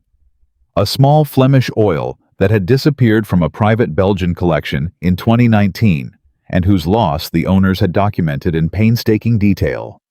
She looked at it for 30 seconds without touching it. This one, she said. I know exactly where this came from. The provenance documentation exists. The family it was taken from has been looking for it for 6 years. It's stolen, Damien said, without question. All of them.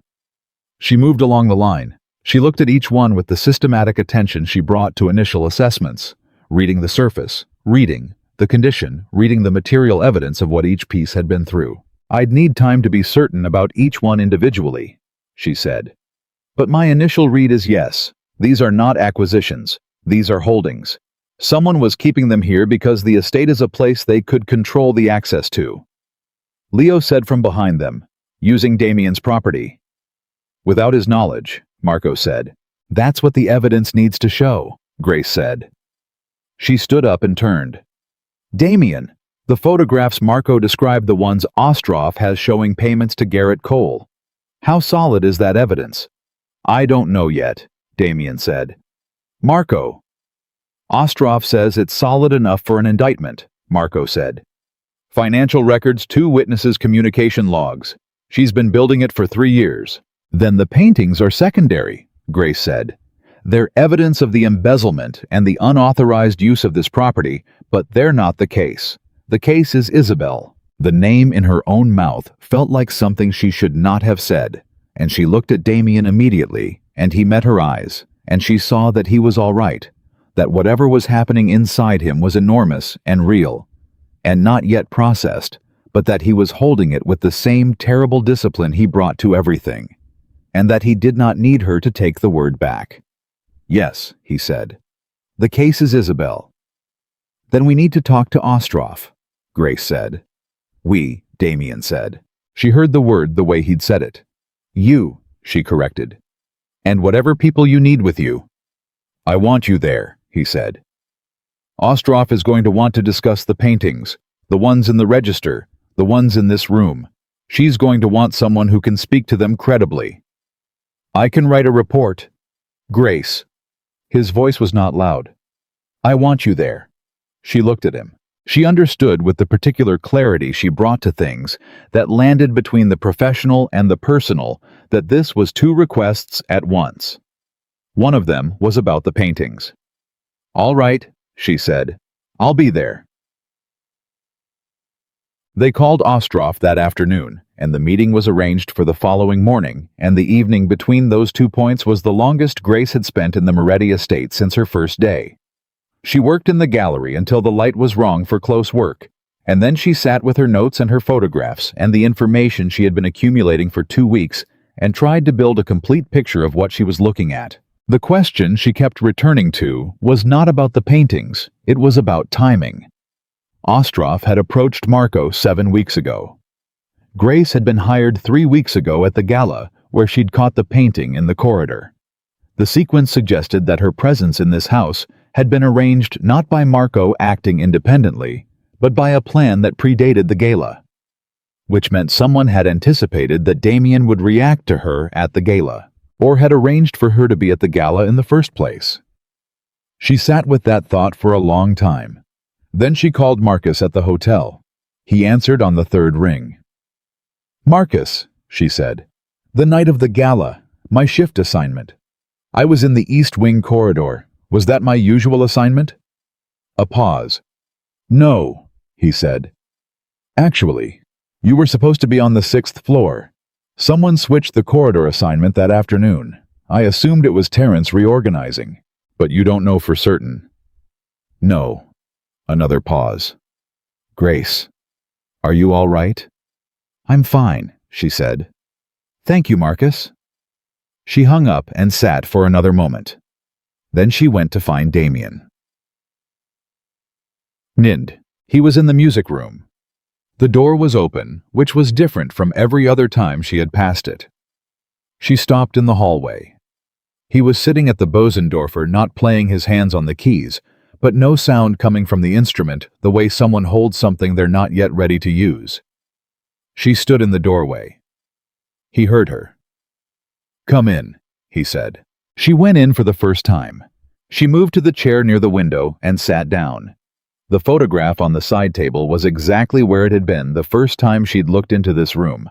The man and the woman both young, both laughing. "Isabel," she said quietly. "Yes." He didn't look at the photograph. "That was taken in Venice, 3 years before she died. We went to see an exhibition she loved, Tintoretto. She bought 3 postcards of the same painting and couldn't explain why, except that the light in it kept changing every time she looked." He paused. "She would have liked you." Grace said nothing because this was the kind of thing that didn't need a response. "She would have argued with you," he said, and something almost like a smile crossed his face. "About methodology. She had opinions about conservation, very specific opinions, usually delivered at significant volume. She knew about restoration work. Her family was in the art advisory business. She grew up around it." He looked at the keys under his hands. "She's the one who told me the landscape on the north wall was in trouble. 18 months before she died. She said the varnish was going yellow in a way that meant something was happening underneath. I said I'd look into it. You didn't." "No." The word was simple and without self-defense. "And then she died. And then she died. And the painting sat there for 3 more years going yellow, and I looked at it every day, and I didn't do anything about it because doing something about it felt—" He stopped. "Like admitting she'd been right," Grace said. "Like moving forward," he said. "Like continuing to exist in a house that had her opinions in it when she no longer was." Grace understood this with a precision that was not clinical. She understood it because she had stood in her own apartment in the weeks after her parents died and been unable to move a single object from its last known position, because the position of objects had felt like the last remaining record of the people who had placed them. "She was right about the painting," Grace said. "I know. The damage is recoverable. It's going to take time and patience, but nothing is lost that can't be brought back. He looked at her. I'm not just talking about the painting, she said. I know, he said again. They sat in the music room in silence for a moment that had the quality she had noticed before, the quality that was not uncomfortable, the quality of two people who didn't need to fill space with noise. My shift assignment was changed the night of the gala, she said. He went very still. I was supposed to be on the 6th floor. Someone moved me to the East Wing corridor that afternoon, the corridor where the painting was. He lifted his hands off the keys slowly. Ostroff, he said, or someone working with her, someone who knew the painting's mounting had been compromised and knew I would recognize the sound of it failing. She paused. Someone who knew my history well enough to know how I would respond. Who would know your history? People who work in conservation circles, the auction houses I've done work for, the Beaumont collection. She paused. Anyone who looked carefully at Monsieur Laurent's published assessments and was skilled enough to read the methodology back to the person. Like Elaine Marsden, he said. Like someone who knew Elaine Marsden's work, Grace said. Or who studied it the same way I did. Damien stood up. I need to make a call, he said. Before tomorrow's meeting, I need to know more about how Ostroff built this case, specifically who she spoke to and when. And whether she's been watching me as long as she's been watching Voss, Grace said. Yes. Damien. She looked at him. If that's true, if this was arranged from the beginning, then my being here isn't an accident of a falling painting. I was placed here. I know, he said. That changes what I am to this situation. It changes how you arrived, he said. It doesn't change what you are. She looked at him. Which is what? She asked. He looked back at her with an expression she had been cataloging for 2 weeks and had never quite been able to name, and she could name it now. It was the expression of a man who has found something he wasn't looking for and doesn't yet know how to hold it without damaging it. Someone I trust, he said simply. She went home at 9 that evening with more questions than she had arrived with, which was unusual because she generally worked toward answers rather than deeper uncertainty. She sat at the kitchen table while Danny ate the very specific Thursday pasta and told her about a book he was reading about railroad engineering in the American West, and she listened and responded and was present because Danny always knew when she was not fully present, and he deserved her to be. After dinner, while Danny was getting ready for bed, her phone rang. It was a number she didn't recognize. She answered. Ms. Miller. The voice was a woman's professional, direct, the voice of someone accustomed to calls that mattered. My name is Claire Ostroff. I think we need to speak before tomorrow morning. Grace sat down. How did you get this number? She said. The same way I know that you found the folder this morning and took it directly to Damien Moretti, which is exactly what I needed you to do, and considerably faster than I expected. A brief pause. I owe you an explanation. You owe me more than that, Grace said. Yes, Ostroff said. I do. Another pause. Ms. Miller, the work you did for the Beaumont collection last spring, the assessment of the Hartley estate acquisition, your report flagged 2 items whose provenance documentation had irregularities. Yes. One of those items was subsequently traced to a transaction facilitated by Richard Voss. Grace was quiet. Your report was the first independent confirmation we had that Voss was using art transactions as a secondary layer in his financial structure, Ostroff said. We've been aware of you since last April. We've been watching your career for 8 months. And the gala, Grace said. The mounting failure in the East Wing corridor was real, Ostroff said carefully. We identified it as a structural risk 3 weeks before the event. We didn't create the problem. We simply arranged for someone who could recognize it to be in the corridor when it happened. You arranged for Damien to be in the corridor too, Grace said. The gala timing his position in the room. We arranged nothing about Damien Moretti, Ostroff said, and her voice carried something that was not quite surprise but was in that direction. His response was entirely his own. We anticipated that the incident would create a professional opportunity. We did not anticipate. She stopped. What? Grace said. The way he looked at you, Ostroff said. That wasn't in any operational plan. That was something else entirely.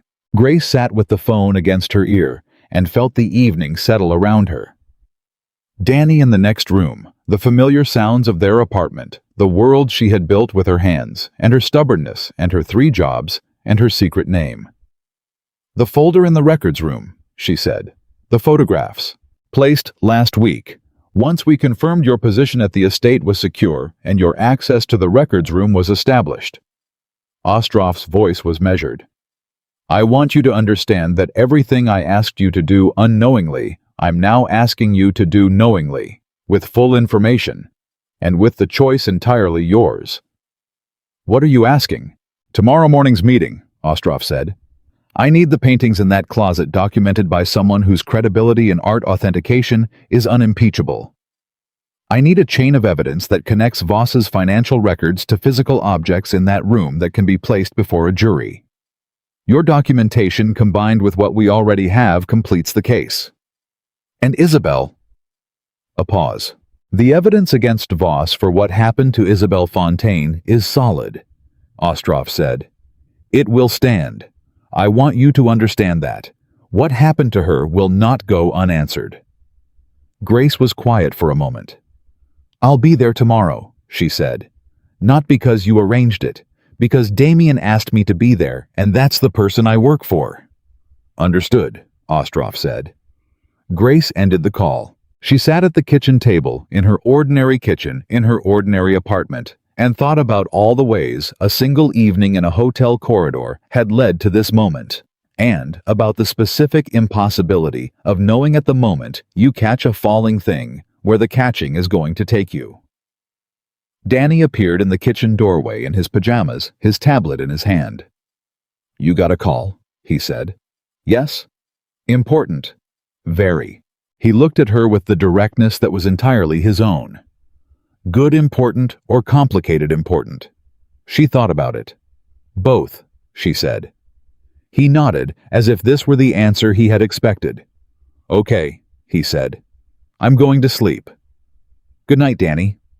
He paused at the doorway.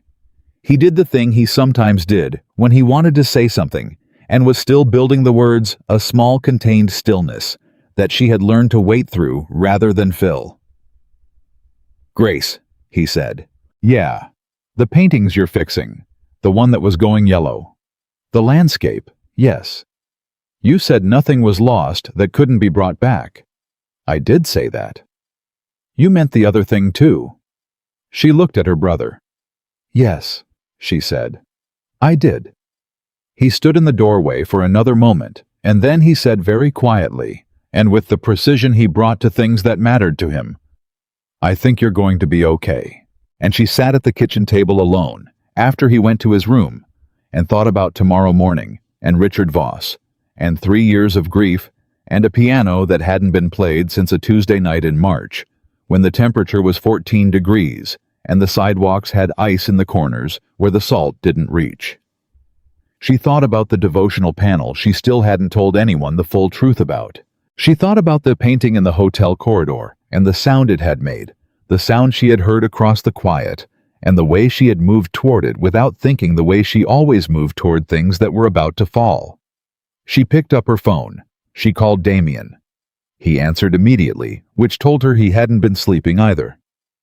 I spoke to Ostroff, she said. A pause. She called you. Yes. Grace took a breath. There are things you need to know before tomorrow. Things she told me about why I'm here, about how I got here, and I need to tell you myself before you hear it from anyone else because... She stopped. Because? He said. Because you told me you trust me, she said. And I'm not going to let you find out later that there were things I knew and didn't say. That's not who I am. The line was quiet for a moment. Tell me, he said. And she did. She told him everything. The Beaumont report, the 8 months of monitoring the shift assignment at the hotel, the deliberate placement of a person with her specific skills into the specific situation where his attention would be caught. She told him clearly, and without softening it, because the truth delivered softly was still the truth and deserved to be treated as such. He was quiet for a long time after she finished. "You didn't know," he said. "No. But you know now." "Yes." Another silence, longer this time. "Grace." His voice had a quality she hadn't heard in it before. Not the controlled deliberateness, not the professional weight. Something underneath those things, something that had been there the whole time and was becoming harder to keep below the surface. The conversation in the hotel corridor, the first night, when you said you weren't anything other than what you'd said you were. I remember. That was true. Yes, it was. And it's still true, even knowing how you got there. She thought about it honestly, the way she thought about everything. "Yes," she said. "I think so." "Then tomorrow," he said, "we go in together, and whatever happens after we handle it." She didn't answer immediately, because the word "we" was doing a great deal of work in that sentence, and she wanted to be honest about whether she was ready for all of it. She decided she was. "Together," she said. She hung up and sat for another moment in the quiet kitchen. Then she went to bed. She did not think about the portfolio of evidence that Richard Voss had been building for 22 years while everyone around him trusted him completely. She did not think about the specific way trust becomes the most dangerous weapon in the hands of someone who understands how to use it. She thought about the landscape upstairs in the gallery stable, now under the work she had done, the layers of careful intervention that had halted the damage and begun slowly and patiently the process of bringing back the light. Some things take a long time to recover. She knew that better than most. She closed her eyes. She slept. The morning arrived the way consequential mornings always do. Not dramatically. Not with any particular signal that today was different from yesterday, just light coming through the curtains in the ordinary way, and Danny's alarm going off at 7:15, and the specific orange juice in the refrigerator, and the Thursday pasta container in the dish rack from the night before. Grace was already dressed when Danny came out of his room. She had been up since 5:30, which he knew because the coffee was already made and cold by the time he got there, which meant she had made it and forgotten to drink it, which was something she only did when she was thinking very hard about something that had nothing to do with coffee. He poured himself orange juice and looked at her. "Today is the day," he said. "Yes." "The meeting with the government woman?" "Yes." He drank his juice and considered. "Are you afraid?" She thought about it honestly, the way he always required. "No. I'm ready. That's different." He nodded, as if this distinction made complete sense, which to him it did. "Call me when it's over."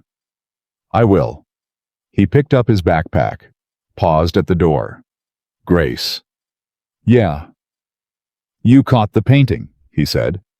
"You can catch this too." She looked at her 10-year-old brother standing in the doorway with his backpack and his orange juice and his absolute faith in her, and she felt something move through her chest that was too large for the morning and too true to ignore. "Go to school," she said. He went. The meeting was not held at the estate. It was held at a building downtown that belonged to a law firm that had represented the Moretti family's legitimate business interests for 30 years.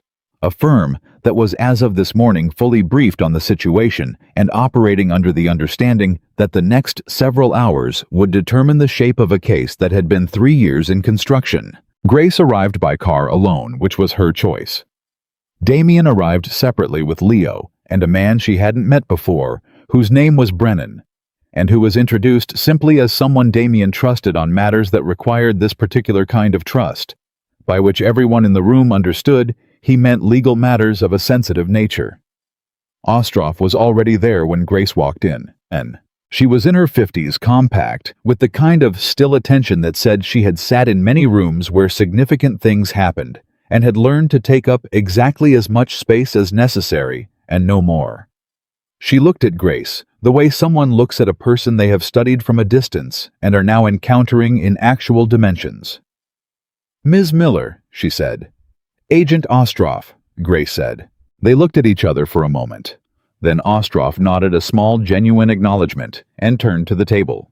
Damien came in 30 seconds later. He looked at Ostroff with an expression Grace had not seen on his face before, which was the expression of a man who is in the same room as someone who is about to hand him both justice and devastation simultaneously, and who is holding himself together through the specific discipline of someone who has spent 39 years learning that falling apart in rooms full of people is a luxury he cannot afford. He sat down. He looked at Ostroff. "Show me what you have," he said. Ostroff had been building the case against Richard Voss for 3 years and 2 months. She laid it on the table in sections: financial records, first the embezzlement structure that had been running for 11 years beneath the surface of the Moretti family's legitimate holdings, siphoning money in amounts that were always just below the threshold, that would have triggered automatic audit flags, accumulating across hundreds of transactions into a total that made the room go very quiet when Ostroff said the number out loud. $47 million. In 11 years. From a man who had been trusted completely. Leo sat back in his chair when he heard the number as if the air had gone out of him. Marco stared at the table. Damien did not react visibly, which Grace understood by now was not the absence of reaction, but the maximum possible containment of one. "The financial case is solid," Ostroff said. "We have 3 independent forensic accountants who have reviewed the structure and are prepared to testify. We have communication records between Voss and the New York organization showing the sale of proprietary financial information over a period of 8 years. We have bank records for 3 accounts in jurisdictions that Voss did not report, and that the money trail connects directly to the embezzlement withdrawals." "The New York organization," Damien said. "Name." Ostroff looked at him. "That's a separate investigation." "I'm not asking to act on it," he said. "I'm asking to know." A pause. "The Ferretti family," she said. Damien's jaw moved. Leo made a sound that was not quite a word. 20 years, Leo said, and his voice was different now, older somehow, than it had been when Grace had seen him in the corridor 2 days ago. 20 years he sat in our meetings and told Ferretti everything we... He stopped, controlled himself. Everything. "The Isabelle Fontaine case," Damien said to Ostroff. His voice was steady. It cost him something to keep it that way. Grace could see the cost. "Walk me through what you have." Ostroff opened a second section of the file. "Garrett Cole is currently in federal custody on an unrelated charge," she said. "He has been cooperating with our investigation for 14 months in exchange for a reduction in his sentence. His testimony covers the full sequence: the initial approach by a representative acting on Voss's behalf, the payment structure, the specific instructions, the location, the date." She paused. Cole did not know who had hired him until after the fact. He was contacted through intermediaries. The connection to Voss required 18 months of financial tracing to establish directly. "He did the financial tracing first," Damien said slowly. "Before Cole." "Yes, the motive established the money. The money established the connection. Cole's testimony confirms what the money already shows." "And the motive." Ostroff looked at him steadily. "The announcement of your engagement and your intentions regarding the financial restructuring of the family's legitimate holdings is documented. The projected timeline for implementing those changes, if the marriage had proceeded, is calculable from the meeting records we obtained. Voss stood to lose his position within 6 to 8 months of the wedding. Our forensic accounting confirms that at the point of Ms. Fontaine's death, Voss was carrying approximately $22 million in undisclosed liability from the embezzlement accounts. A new financial advisory firm, as your fiancé's family would have provided, would have found that exposure in their first full audit." Silence. Damien looked at the table. He looked at it for a long time. Then he said very quietly, "He killed her for $22 million. "Yes." Ostroff said, in the tone of someone who has delivered this particular kind of truth before, and knows that there is no way to deliver it that makes it less than what it is. Grace sat at the table and did not look at Damien, and did not look away from the table either.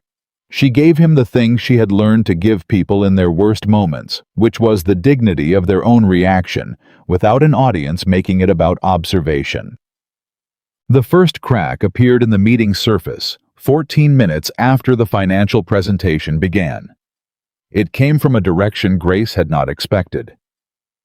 Brennan Damien's legal consultant, the man introduced simply as someone trusted on sensitive matters, had been reviewing the financial documentation with the focused quiet of a professional doing rapid assessment, and he looked up from the documents and said to Ostroff, "The third account, the one in the Cayman structure." "Yes," Ostroff said.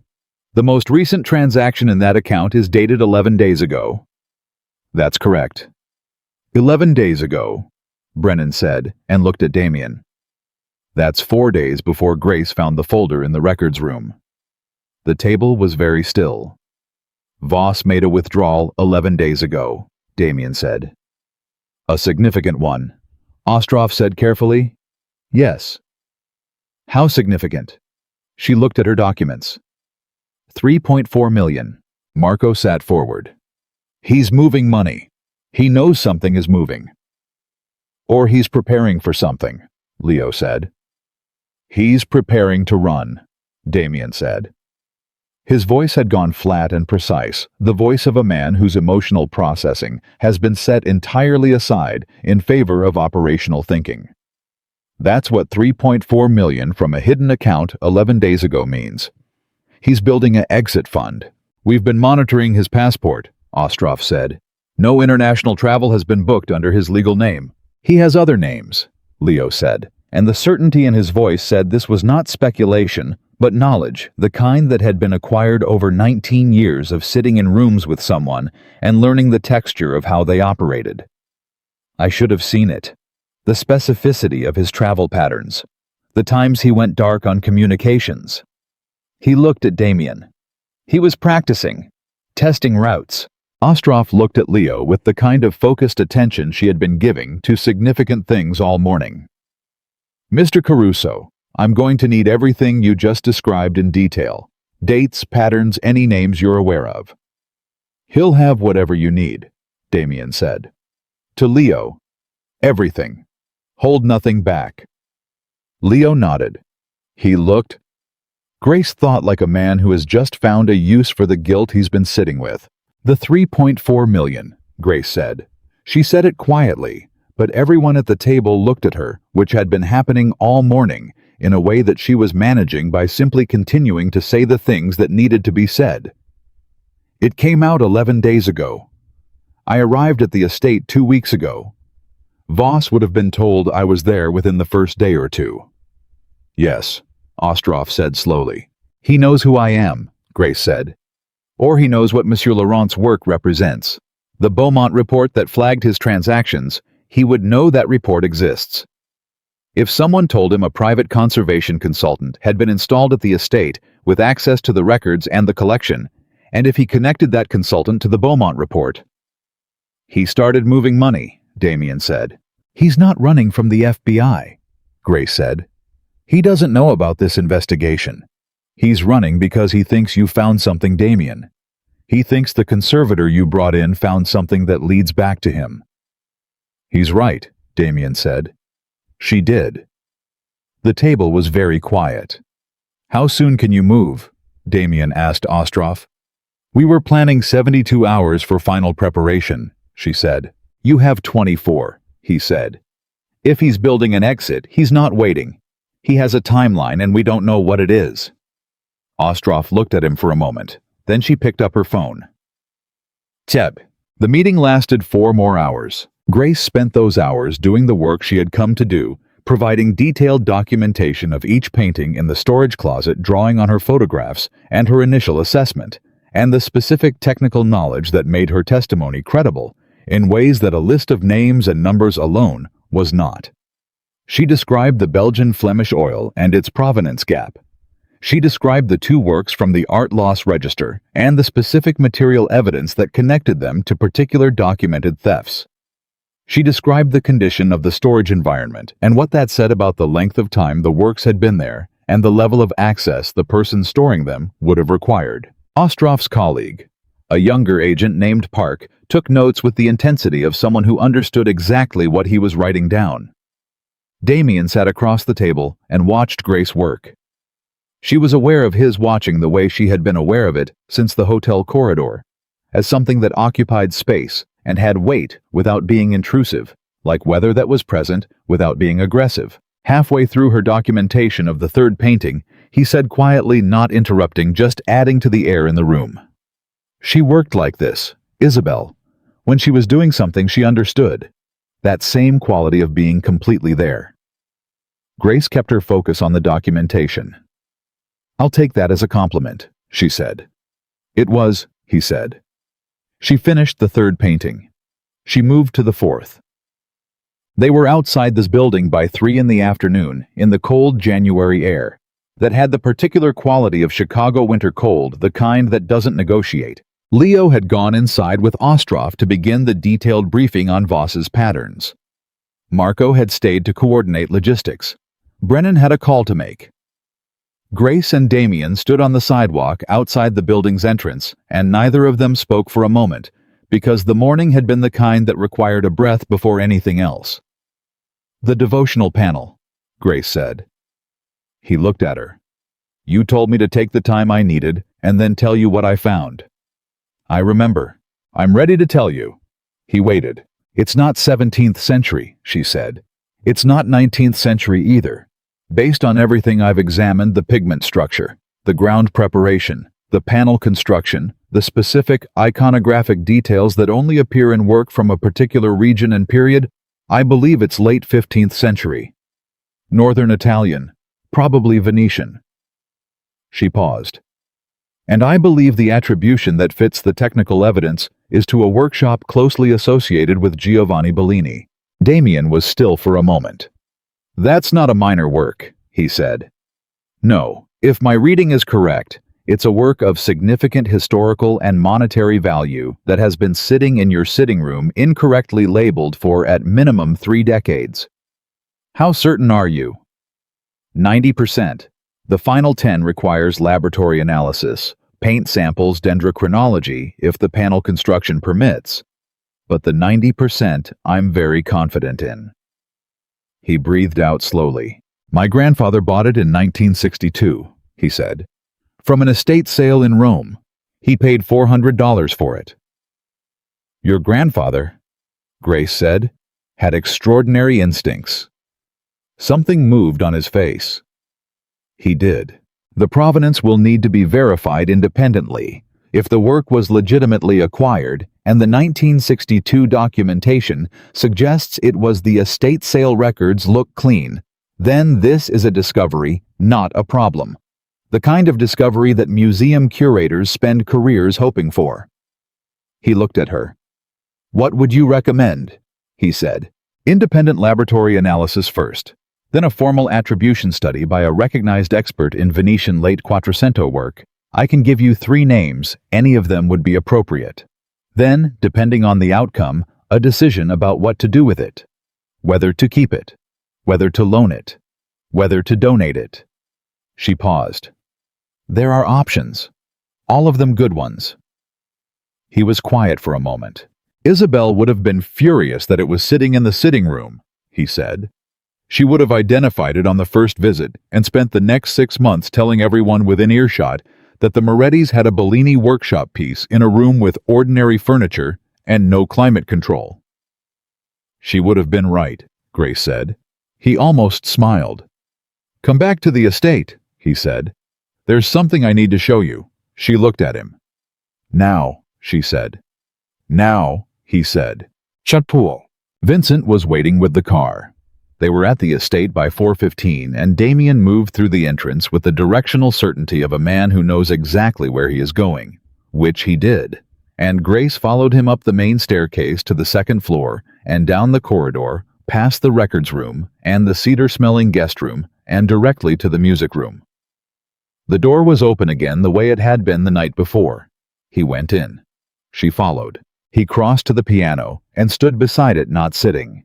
He reached under the piano bench and lifted something from the compartment built into its base, a folder, the kind made for holding sheet music, worn at the edges and soft with handling. He set it on top of the piano. "Isabel kept this here," he said.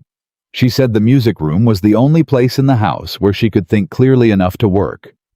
She was writing not music, she couldn't read music, but she was writing an essay about a series of Venetian paintings she'd been researching. Attribution questions, provenance gaps." He put his hand flat on the folder.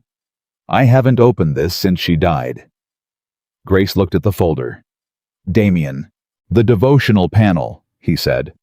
"She mentioned it. 3 times in our last month together she kept coming back to it. She said something was wrong with the attribution, and she couldn't figure out what, and it was bothering her the way things bothered her when she knew there was an answer and she just hadn't found it yet." The room was very quiet. "She was right," Grace said. "She was right," he said. He lifted his hand from the folder. "Will you look at it?" "What she wrote. You don't have to, but you're the person who would understand it." Grace looked at the folder. She thought about a woman she had never met who had loved Tintoretto enough to buy 3 postcards of the same painting in Venice and had delivered her opinions at significant volume and had been murdered on a sidewalk on a Tuesday night by a man who needed her out of the way. She thought about the work that woman had been doing and had not gotten to finish. She reached out and opened the folder. The handwriting inside was clear and energetic and covered both sides of several pages. It read, "The way someone writes when they are thinking faster than they can fully articulate, jumping between observations, circling back, building toward something." Grace stood at the piano and read in silence, and Damien stood beside her and was quiet, and the only sound was the paper as she turned it.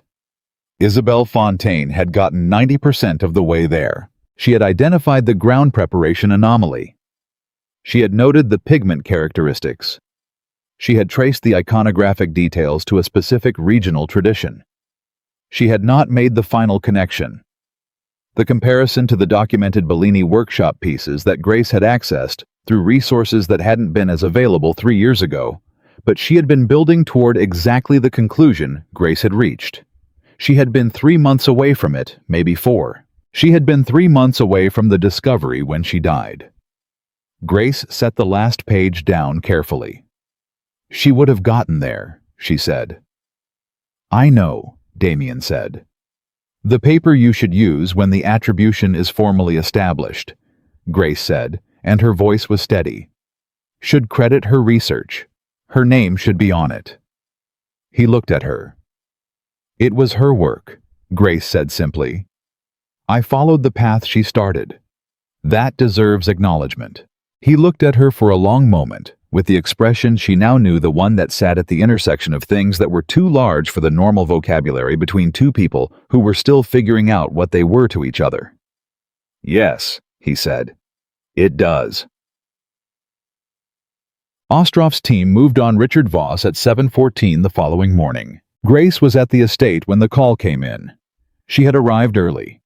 Danny's school had a modified schedule, and she had dropped him with his friend Marcus's family, the one constant in his social world, a household that had welcomed both of them in the way that certain rare families welcome people who need welcoming, and she had gone directly to the gallery because the landscape was at a stage that required attention, and the work was a useful thing to have when you were waiting for something significant to happen. Damien took the call in the study. He came to the gallery 12 minutes later. She looked at him when he came through the door, and she knew from his face before he said a word. "They have him," she said. "Yes." "Where?" "O'Hare. He was at the international terminal, a ticket in a different name. Canada first, then—" He stopped. "It doesn't matter where. He didn't get there." She set down her tools.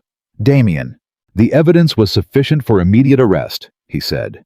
"The financial charges, the Cole testimony on record, the communication logs." His voice was doing what it did when he was managing very large things, going very flat and very precise, each word placed carefully. "Ostrov says arraignment is tomorrow morning. And the evidence about Isabel, it's in the case. It will be in the charges." He crossed the room and stood near the window. "It's not going to bring her back." "No," Grace said. "It's not." But someone is going to stand in front of a judge and answer for it. He paused. I didn't think that was going to happen. I spent 3 years believing it was random, believing it was... He stopped again. A robbery gone wrong, she said. Yes. And now it's not that. No. He turned from the window. It's a man who made a calculation and decided she was the acceptable cost of his own protection. And he was wrong. About everything. His voice held something in it now that was not the flat precision, something underneath it, something that had been under containment for a very long time, and was beginning carefully to move. She was not a cost. She was a person. She was... He stopped.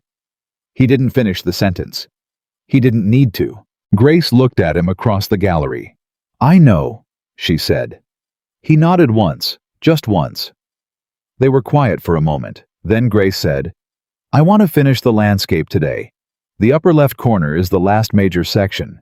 If you can give me 3 hours without interruption... You'll have it, he said. She picked up her tools. She went back to work. He stayed. He sat in the chair by the window, and he didn't speak, and she worked in the particular silence that the two of them had built between them over 3 weeks. The silence of two people who didn't need noise to be present to each other. And she worked through the last major section of the landscape's restoration with the care it deserved, and the light in the gallery moved across the afternoon, the way it moved in late January, on the lake, slow and gray and honest.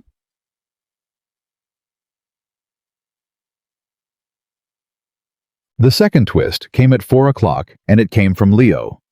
He appeared in the gallery doorway with an expression that Grace had not seen on his face through any of the preceding days, which had contained significant expressions. Not shock, not alarm, but the particular look of a man who has uncovered something during a process of uncovering things and has not yet decided how to feel about it. I need to speak with you both, he said. Damien looked at him. Now?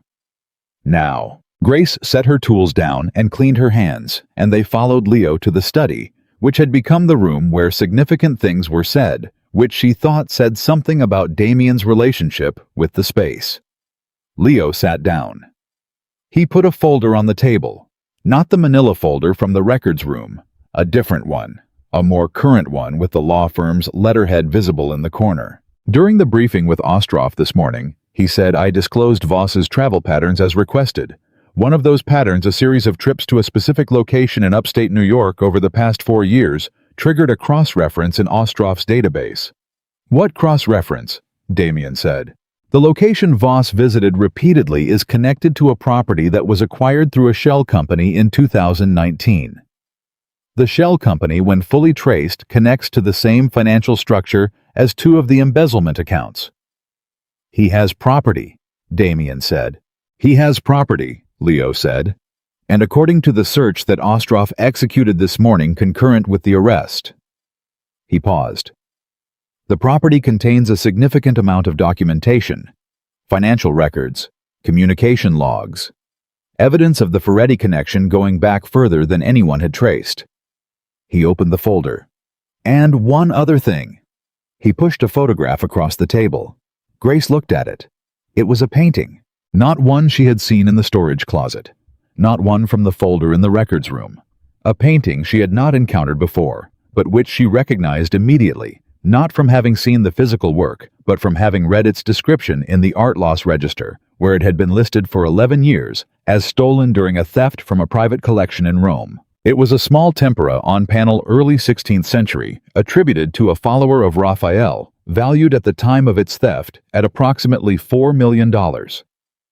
He had it at his own property, Damien said. Yes, Leo said. Not here, his, under his own control. Not using this family's walls for that one, Grace said quietly. Leo looked at her. Meaning the works he stored here were ones he felt safe here, things he could access, things that were part of the financial layering he was managing through the family's assets. She looked at the photograph. But this one was different to him. This one he kept himself.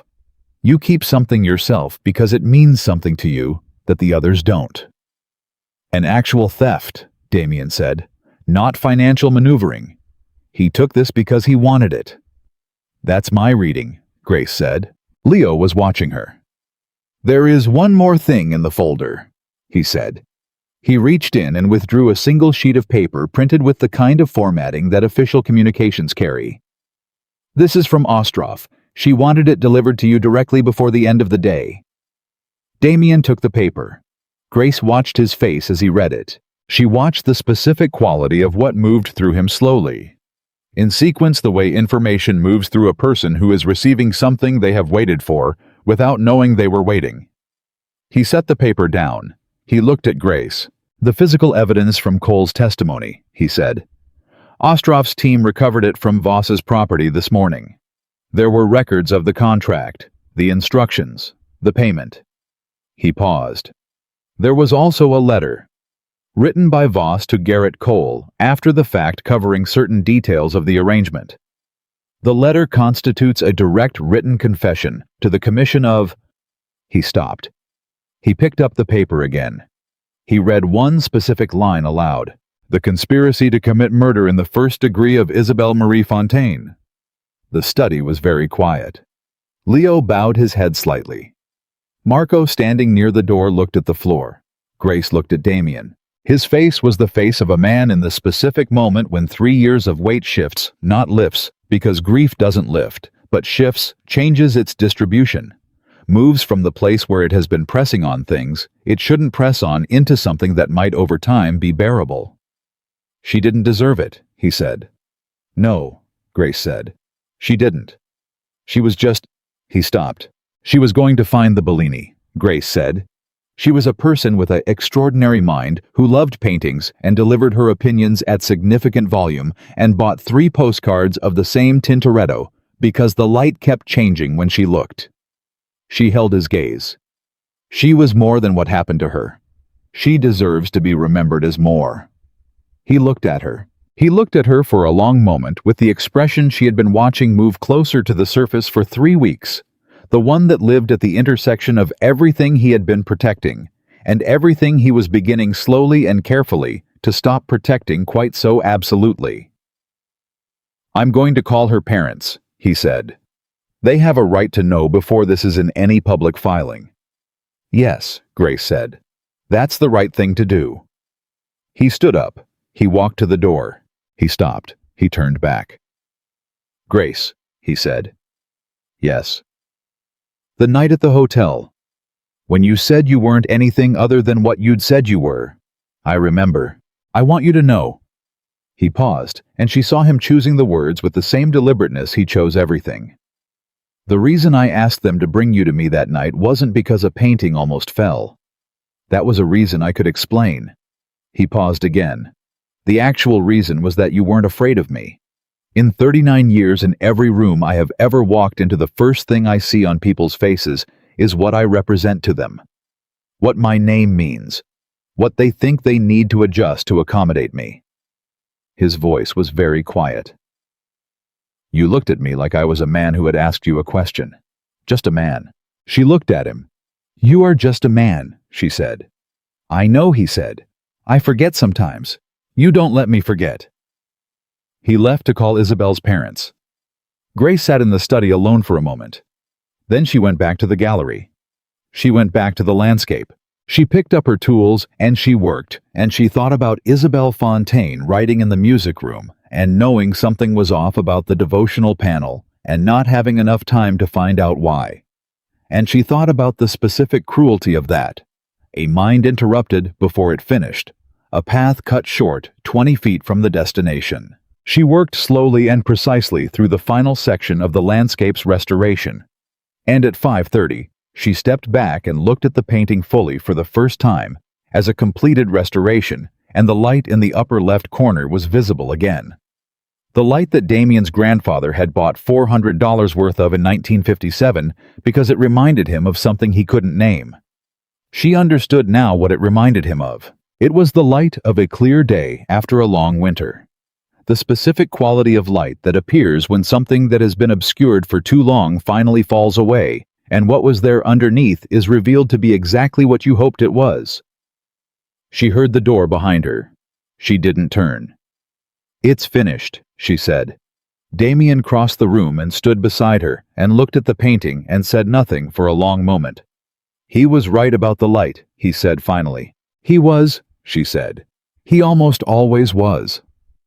They stood in front of the painting in the late afternoon, with the lake enormous and gray and patient outside the window. And she was aware of the distance between them, not the physical distance which was small, but the other kind which was also becoming smaller, in the way that distances between people become smaller when enough truth has passed between them, that the territory is finally recognizable to both sides. "She called her parents," he said. "Her mother. She cried for a long time. I stayed on the phone." "That was the right thing," Grace said. "It was the only thing," he said. "There was nothing else to do except be there." "Yes." Another silence. The easy kind. "The academy," he said. She looked at him. "You mentioned it once," he said. "In passing. You said that what you did for the museums for the private collectors, you wished there was a way to teach it. That conservation work was inaccessible to most people who might be gifted at it, because the training pathways required resources most people didn't have." She had mentioned it. Once. Weeks ago in a conversation about the landscape's previous restoration, and the methodologies that had been applied and why the person who applied them hadn't done better. She had mentioned it the way she sometimes mentioned things she wanted briefly without pressure, knowing it was likely nothing. "I remember saying that," she said carefully. "I want to fund it," he said, "a foundation, through the legitimate charitable structure, the one that's been operating for 12 years. An art conservation academy, specifically targeting people who are doing what you were doing, working 3 jobs, teaching themselves from borrowed textbooks, hiding behind a pseudonym because no one would hire them under their real name." Grace was quiet. "Damien, it would be legally independent," he said, "administered separately from the family structure. The Isabelle Fontaine Foundation for Art Conservation. I want her name on it." He paused. She would have wanted it. She spent 6 months every year trying to get more funding to the programs she cared about. She would have wanted her name on something that actually... He stopped. Something that lasts. Grace looked at the painting in front of her. She thought about the landscape and the 30 layers of glaze and the specific stubbornness it had taken to believe that the light underneath was still there, still worth recovering, still worth the time and the patience and the careful necessary work of bringing it back. "Yes," she said. "Yes, you'll accept the position to run it," he said. "Or yes, it's a good idea." "Yes to both," she said. She felt him beside her exhale, not dramatically, just the small release of breath that happens when something you've been holding becomes settled. "Good," he said. They stood in front of the finished landscape. "There's still the devotional panel," she said. "I know. It's going to take another month minimum before I can make a formal recommendation. Take whatever time you need, and the rest of the collection," she said. 4 of the remaining pieces have conservation concerns I haven't addressed yet." "Grace." She looked at him. "I'm not in a hurry," he said. "The collection has been here for decades.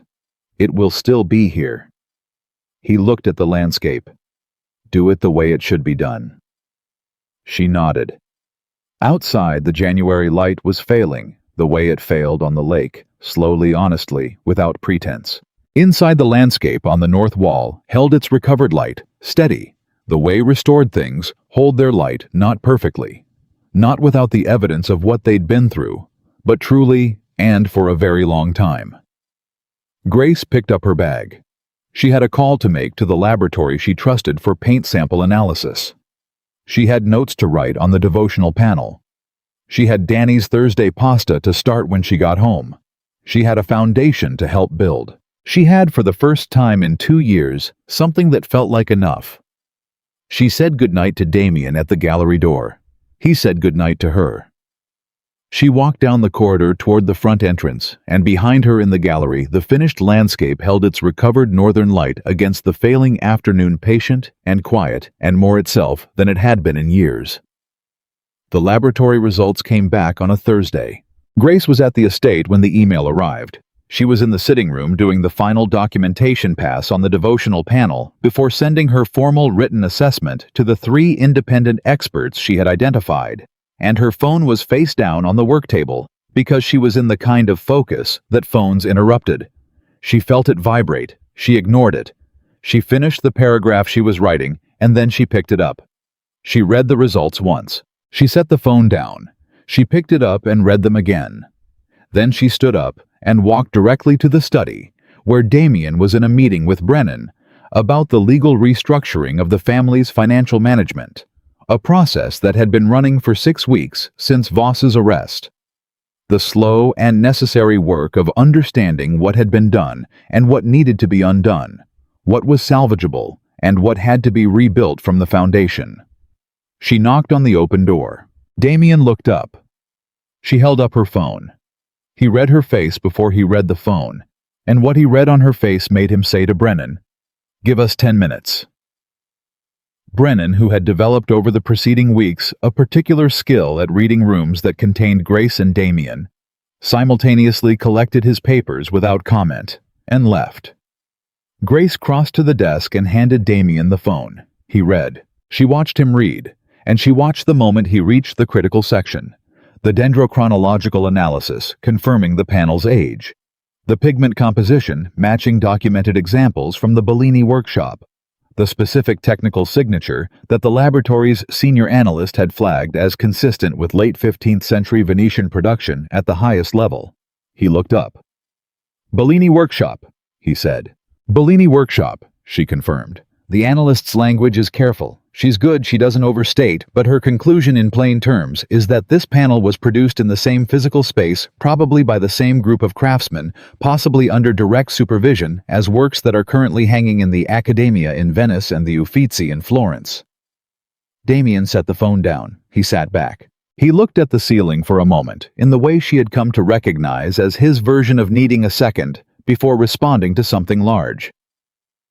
"My grandfather," he said, "paid $400. "Your grandfather," Grace said, "knew something was there, even when he didn't know what it was. He would have been—" Damien stopped, started again.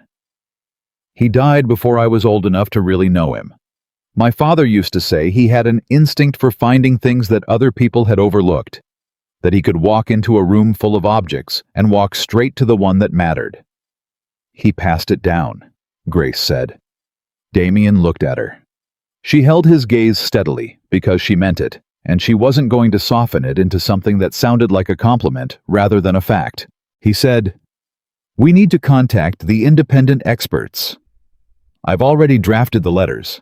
I just need your authorization to send them." "Send them. And we need to think about next steps. A work of this significance, once authenticated, will attract attention. The attribution will be news in the academic community.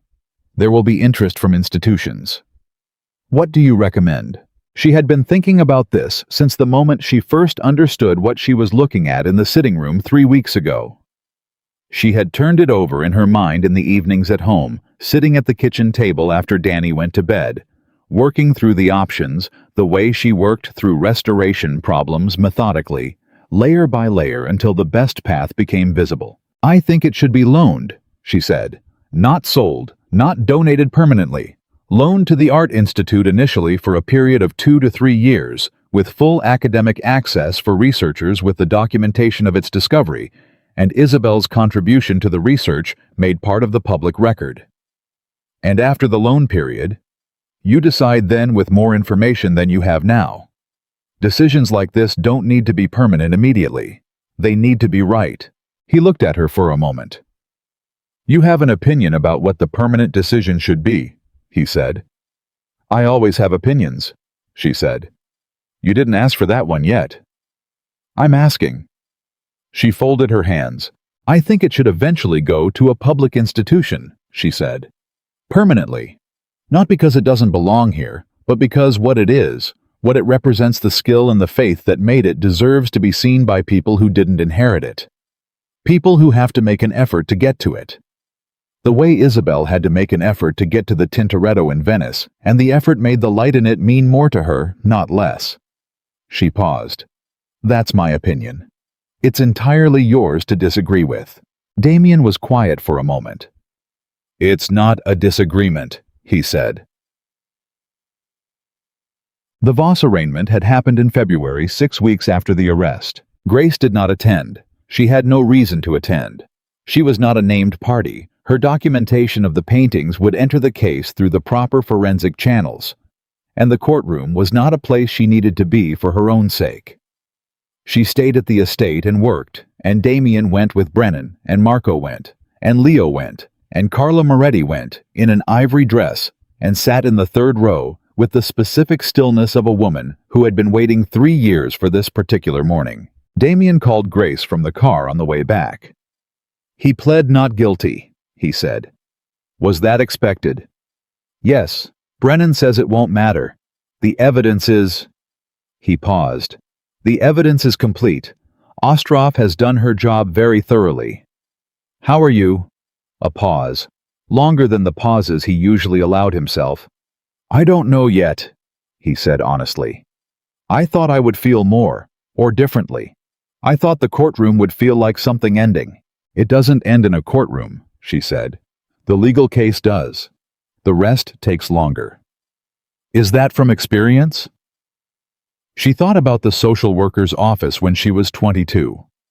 About the specific feeling of sitting across a desk from someone who had the power to determine whether she kept her brother, and about the months after the decision went her way, when she had expected to feel relief and had instead felt the prolonged, complicated work of actually living inside the outcome. Yes, she said. It's from experience. He was quiet for a moment. I'm going to the music room when I get back, he said. I think I'm going to play. I haven't played in 3 years. She felt something in her chest that she didn't immediately name. Good, she said. Isabel used to sit in the chair by the window and do her research while I played, he said. She said it helped her think. I said that was the most backhanded compliment anyone had ever given a pianist. She said she stood by it. Grace almost laughed. She caught it, but only just. She sounds like she was entirely right, she said. She usually was, he said. About most things. He was quiet again. Grace, he said. Yes. Thank you. For this morning. For not... He stopped. For staying in the work while I was there. For not making this morning into something I had to manage. That's not what today was for, she said. No, he said. It wasn't. She heard the car slowing the estate gates. She knew the sound by now. Go play, she said. I will, he said. He did. She was in the gallery when it started faint through the ceiling, through the building's bones, the sound of the Bosendorfer being played for the first time in 3 years. She didn't recognize the piece immediately. She stopped what she was doing and stood still and listened, and after a moment she placed it Chopin, one of the nocturnes, the ones that move like water over something that doesn't move. She stood in the gallery and listened. She did not cry. But it was close. Spring arrived the way it arrived in Chicago, not gently, not with any particular ceremony. Just one day, the temperature climbed 10 degrees above what it had been, and the lake lost the gray-pressed quality of winter and went blue again, and people on the street changed their posture as if a held breath had finally been released. Danny noticed it immediately. The blue is different, he told Grace on the first genuinely warm morning. It has more in it. More what? He thought about it seriously. More itself, he said. She had been thinking about that sentence for 3 days when she finally understood he was right. The Isabelle Fontaine Foundation for Art Conservation had been incorporated in March through the legal firm in parallel with the restructuring of the Moretti family's legitimate financial holdings, a process that Damien was overseeing with the focused, systematic attention of a man who has been given a second chance to build something and intends to build it correctly this time. The foundation's initial endowment came from a portion of the recovered embezzlement funds, a fact that Grace had initially questioned, and that Damien had explained with a simplicity she found unanswerable. The money had been taken from legitimate sources. It was going back to a legitimate purpose. That was the correct path for it. She had not argued. She had begun working. The Foundation's first cohort of students was 8 people. 3 were in their early 20s. 2 were in their 30s coming to conservation work after careers in other fields. One was 47, a woman named Patricia, who had been restoring furniture in her garage for 6 years, and whose instincts when Grace assessed her were remarkable in the way that self-taught instincts can be remarkable, rough at the edges, uneven in methodology, and deeply genuine in their responsiveness to material. The remaining 2 were in their 50s, and one of them, a retired postal worker named James, who had discovered his interest in art through a documentary he'd watched during a hospital stay 2 years earlier, had a quality of attention when he looked at a damaged surface that Grace had seen in very few people and that she recognized because she'd seen it in herself. She told Damien about James that evening. He listened with the focused interest he brought to things she told him that mattered.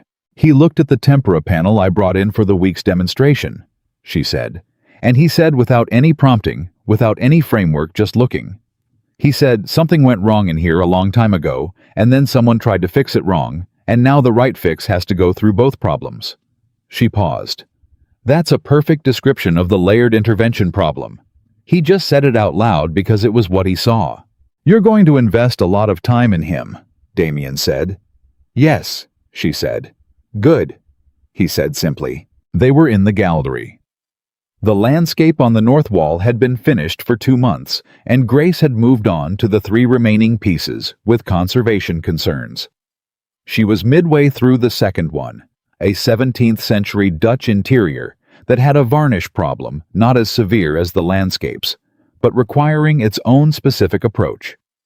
The devotional panel had been temporarily removed to the climate-controlled storage room Grace had had upgraded in February, awaiting the second of the 3 independent expert assessments. "Carla wants to meet you," Damien said. Grace looked at him. "We've met." "Properly," he said. "She says she has things she wants to say. I don't know what things. She didn't tell me, which means she's either going to apologize or she's going to deliver a comprehensive assessment of the situation and expect you to respond to it. And I'm not sure which would be more." "I'll meet with her," Grace said. He looked at her. "You're not even mildly concerned," he said. "About your mother, about the conversation." "She asked direct questions the first time I met her," Grace said. "I gave her direct answers. That's what we'll do again." "She was not kind to you that night." "She was honest," Grace said. "That's not the same as unkind." He was quiet for a moment. "You have a very particular way of seeing people," he said. "I see what's actually there," she said. "It's easier than inventing what isn't." He almost smiled. The almost smile had been a full smile several times over the preceding months, and each time it appeared genuinely without performance. It changed the whole architecture of his face in a way that Grace had noticed the first time, and had continued to notice every subsequent time. "Tomorrow," he said. "She wants to come here, to see the Foundation's space." "That's fine," Grace said. "Grace." "Yes." "She's going to ask you about us," he said. The word again. The same one he had used on the phone the night she'd called from the kitchen after talking to Ostroff, the night she'd told him everything. We. A word that had been growing in specific weight between them for months. She set her tools down and turned to face him fully. "What do you want me to tell her?" she said. He looked at her with the expression she knew. "Whatever is true," he said. "What is true?" He was quiet for a moment, the kind of quiet that was choosing rather than avoiding. "That we are." He stopped. Started again. "That I haven't known what to do with you from the first night," he said. "In the corridor, I looked at you and you were holding a painting in a hotel uniform and telling the truth one fact at a time, and I thought—" He paused. "I thought that is either the most ordinary thing I have ever seen or it is the most remarkable, and I couldn't tell which, and I couldn't stop looking to figure it out." Grace looked at him. "And now," she said. "Now I know," he said. It was both. She had known for several weeks that this conversation was coming. She had felt it approaching the way you feel. Whether approaching not with dread, but with the particular attention of someone who knows that the moment deserves to be met properly. I'm 24, she said. I know. You're 39. I know that too. I have a 10-year-old brother whose schedule is not flexible, and whose orange juice is a specific brand, and who has very particular opinions about Thursday pasta. I know about Danny, he said. I would like to know him better. She looked at him. My world is complicated, she said. I know. So is yours. Yes, he said. It is. He held her gaze. I'm not offering simple grace. I don't have simple to offer. I have complicated and I have honest, and I have this house that was a collection of rooms for 3 years and has started to feel like something else over the past several months, and I have... He stopped. His voice had the quality it had in the music room when he'd talked about Isabel buying 3 postcards of the same painting. The quality of something true that has been held back long enough that saying it feels both necessary and terrifying. I have not felt like myself in 3 years. And then I came home one night, and there was a woman in my gallery who was completely in her own world, doing her own work, and she didn't adjust herself for me, and she didn't perform anything, and I sat down in the chair and watched her and felt for the first time in 3 years, like a person in a room instead of a weight in a space. Grace was quiet. The gallery was quiet. Outside, the lake was doing what the lake did in early spring, moving again audibly after the long winter stillness. I feel like myself here, she said finally, which I didn't expect. No, I expected a job, she said. I expected paintings that needed fixing, and a schedule that worked for Danny, and a salary that made the other 3 jobs unnecessary. I expected... She stopped. I didn't expect any of this. What is this? She looked at him. You know what it is, she said. I want you to say it. Why? Because, he said, I have been very careful for 3 years about not wanting things. And I am trying to learn to do that differently. And the way I am learning is to say what's true out loud in rooms with other people, instead of managing it back below the surface where it's safe and invisible and useless. Grace felt that land somewhere important. This is... She paused, chose. This is me not wanting to be anywhere else, she said. This is me realizing 3 weeks in that the paintings were the reason I came and not the reason I stayed. This is me not knowing what to do with that because my life has been about necessity for 2 years, and this doesn't feel like necessity. It feels like choice, he said. Yes, she said. Choice. He stepped closer to her. Not dramatically the way he did everything with the deliberate economy of a man who doesn't waste movement. He was close enough now that she could see the specific quality of the expression on his face, which was the expression of a man who has made a decision after a long time of not allowing himself to make decisions of this kind. Then choose, he said quietly. Not because of the foundation, not because of the house, not because of any of it. Choose because you want to.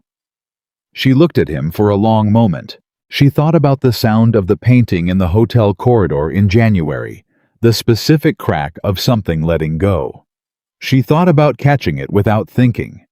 She thought about the whole sequence of events that had followed the complicated, necessary, sometimes frightening work of being inside this house, and this situation, and this man's life, and finding at each stage that she had not made a mistake. She thought about Danny saying, "You need the job too," on the couch that first night, patting her hand in his careful, specific way.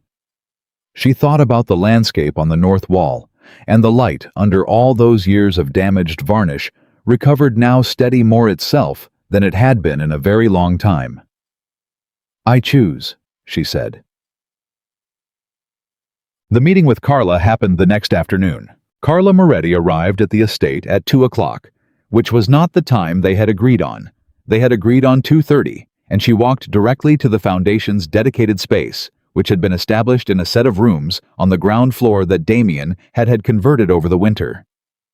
She stood in the doorway and looked at the work tables and the equipment and the 8 student stations that Grace had laid out with the specific logic of a person who had worked in inadequate spaces for years and knew exactly what adequate looked like. Grace was there when she arrived. She had been there since 1 because Patricia was doing her first independent assessment on a practice piece and had questions that required answering. Carla looked at the room, at Patricia, at the practice piece on Patricia's work table, at the tools arranged on the demonstration table, at the documentation boards Grace had put up on the wall, photographs of before and after condition reports, the specific visual language of conservation work made accessible for people who were learning to read it. "This is real," Carla said. "Yes," Grace said. "What did you think it was?" Carla looked at her. "I thought it might be—" She stopped. The stop was unusual for her. Carla was not a woman who stopped mid-sentence often. "I thought it might be less serious." "It's the most serious thing I've ever done," Grace said. "Except Danny." "Tell me about Danny," Carla said. It was the same directness as the hotel corridor, the bluntness of a 67-year-old woman who had no patience left for approach. Grace recognized it and met it the same way she had the first time. She told Carla about Danny. Not the version she told people who needed to be managed, the condensed, careful version that asked for nothing. The real version. The specific orange juice, and the Thursday pasta, and the train schedules, and the $1,400 a month, and Dr. Yuen, and the way he had said you need the job too, on the couch that first night, and the way he moved through the world with an internal consistency that Dr. Yuen had described as rare and that Grace experienced as the most reliable thing she had ever been near. Carla listened.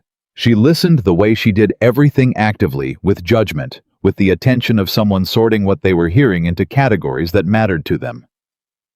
When Grace finished, Carla said, "Bring him here." Grace looked at her. "Sunday," Carla said. "There is a model train set in the East storage room that has been boxed up since Damien's childhood. It is a significant collection. His father was devoted to it. The track alone is 40 feet when assembled." She paused. "I was told your brother likes trains." "He likes train schedules," Grace said carefully. "He might not be interested in—" "Bring him," Carla said. "Let him decide what he's interested in." Grace looked at Carla Moretti for a moment. "You spoke to Damien," she said. "He told me about Danny when I asked why he comes home earlier now," Carla said simply. "He said you need to leave by 6 for the evening routine.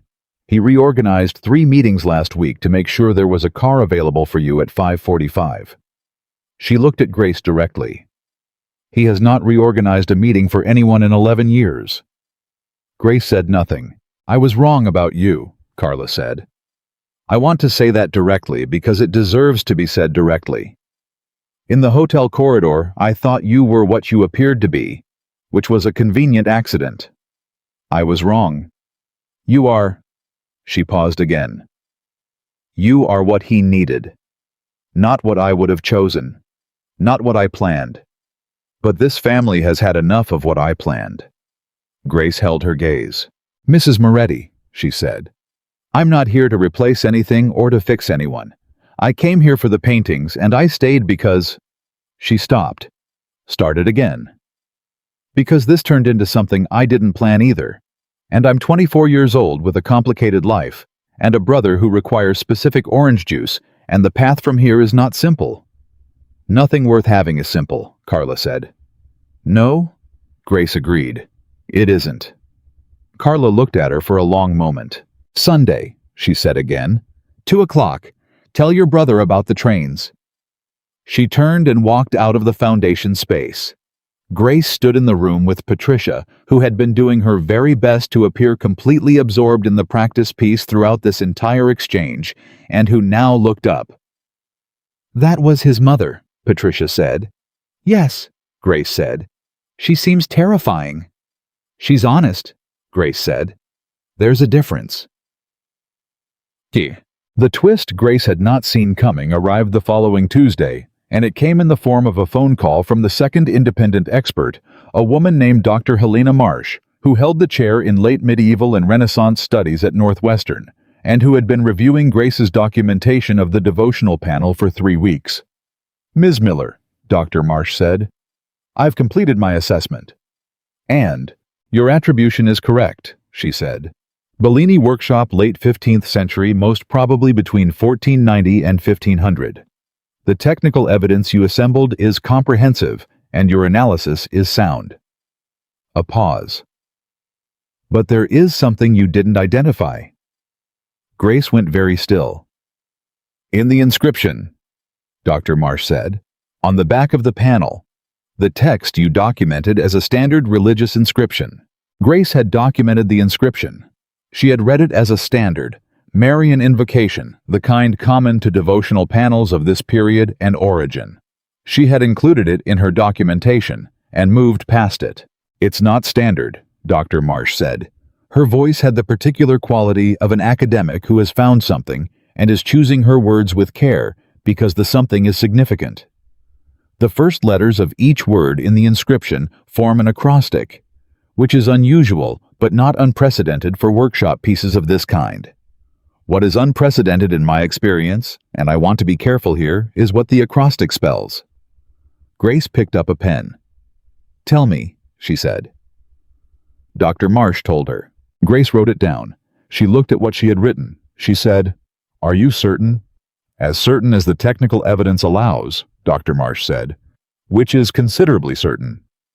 If that's accurate, Grace said slowly, this isn't a workshop piece in the generic sense. No, Dr. Marsh said. If the acrostic is intentional, and I believe it is, this panel was produced as a direct commission, a personal one. The name in the acrostic identifies the recipient. She paused. The recipient was not a minor figure. If this is correct, we're looking at a devotional work commissioned for and delivered to one of the most significant cultural patrons of the entire late Quattrocento period, whose collection we have been piecing together from fragments for 150 years. Grace sat with that for a moment. Damien's grandfather bought it at an estate sale in Rome in 1962, she said, for $400. Yes, Dr. Marsh said. Which means at some point between its creation and 1962, it passed through many hands and lost its identity entirely. Became anonymous, became something overlooked. A pause. Until someone with good instincts found it and bought it because it felt significant. And then it sat in a sitting room for 60 years, Grace said. And then you found it, Dr. Marsh said, and now it has its name back. Grace was quiet for a long moment. I need to tell him, she said. Of course, Dr. Marsh said. And, Ms. Miller, your documentation is excellent. When this is published, and it will be published, your name is going on it alongside mine. That's not a discussion. Grace said thank you and meant it and ended the call. She sat at her work table in the foundation space and looked at the name she had written on the piece of paper and thought about Damien's grandfather walking through an estate sale in Rome and walking straight to the thing that mattered without knowing exactly why. She thought about Isabelle Fontaine in the sitting room, looking at this painting and knowing something was wrong with its attribution and not having time to find out what. She thought about what it meant for a thing to lose its name and become anonymous and be overlooked for 60 years and then be found and have its name given back to it.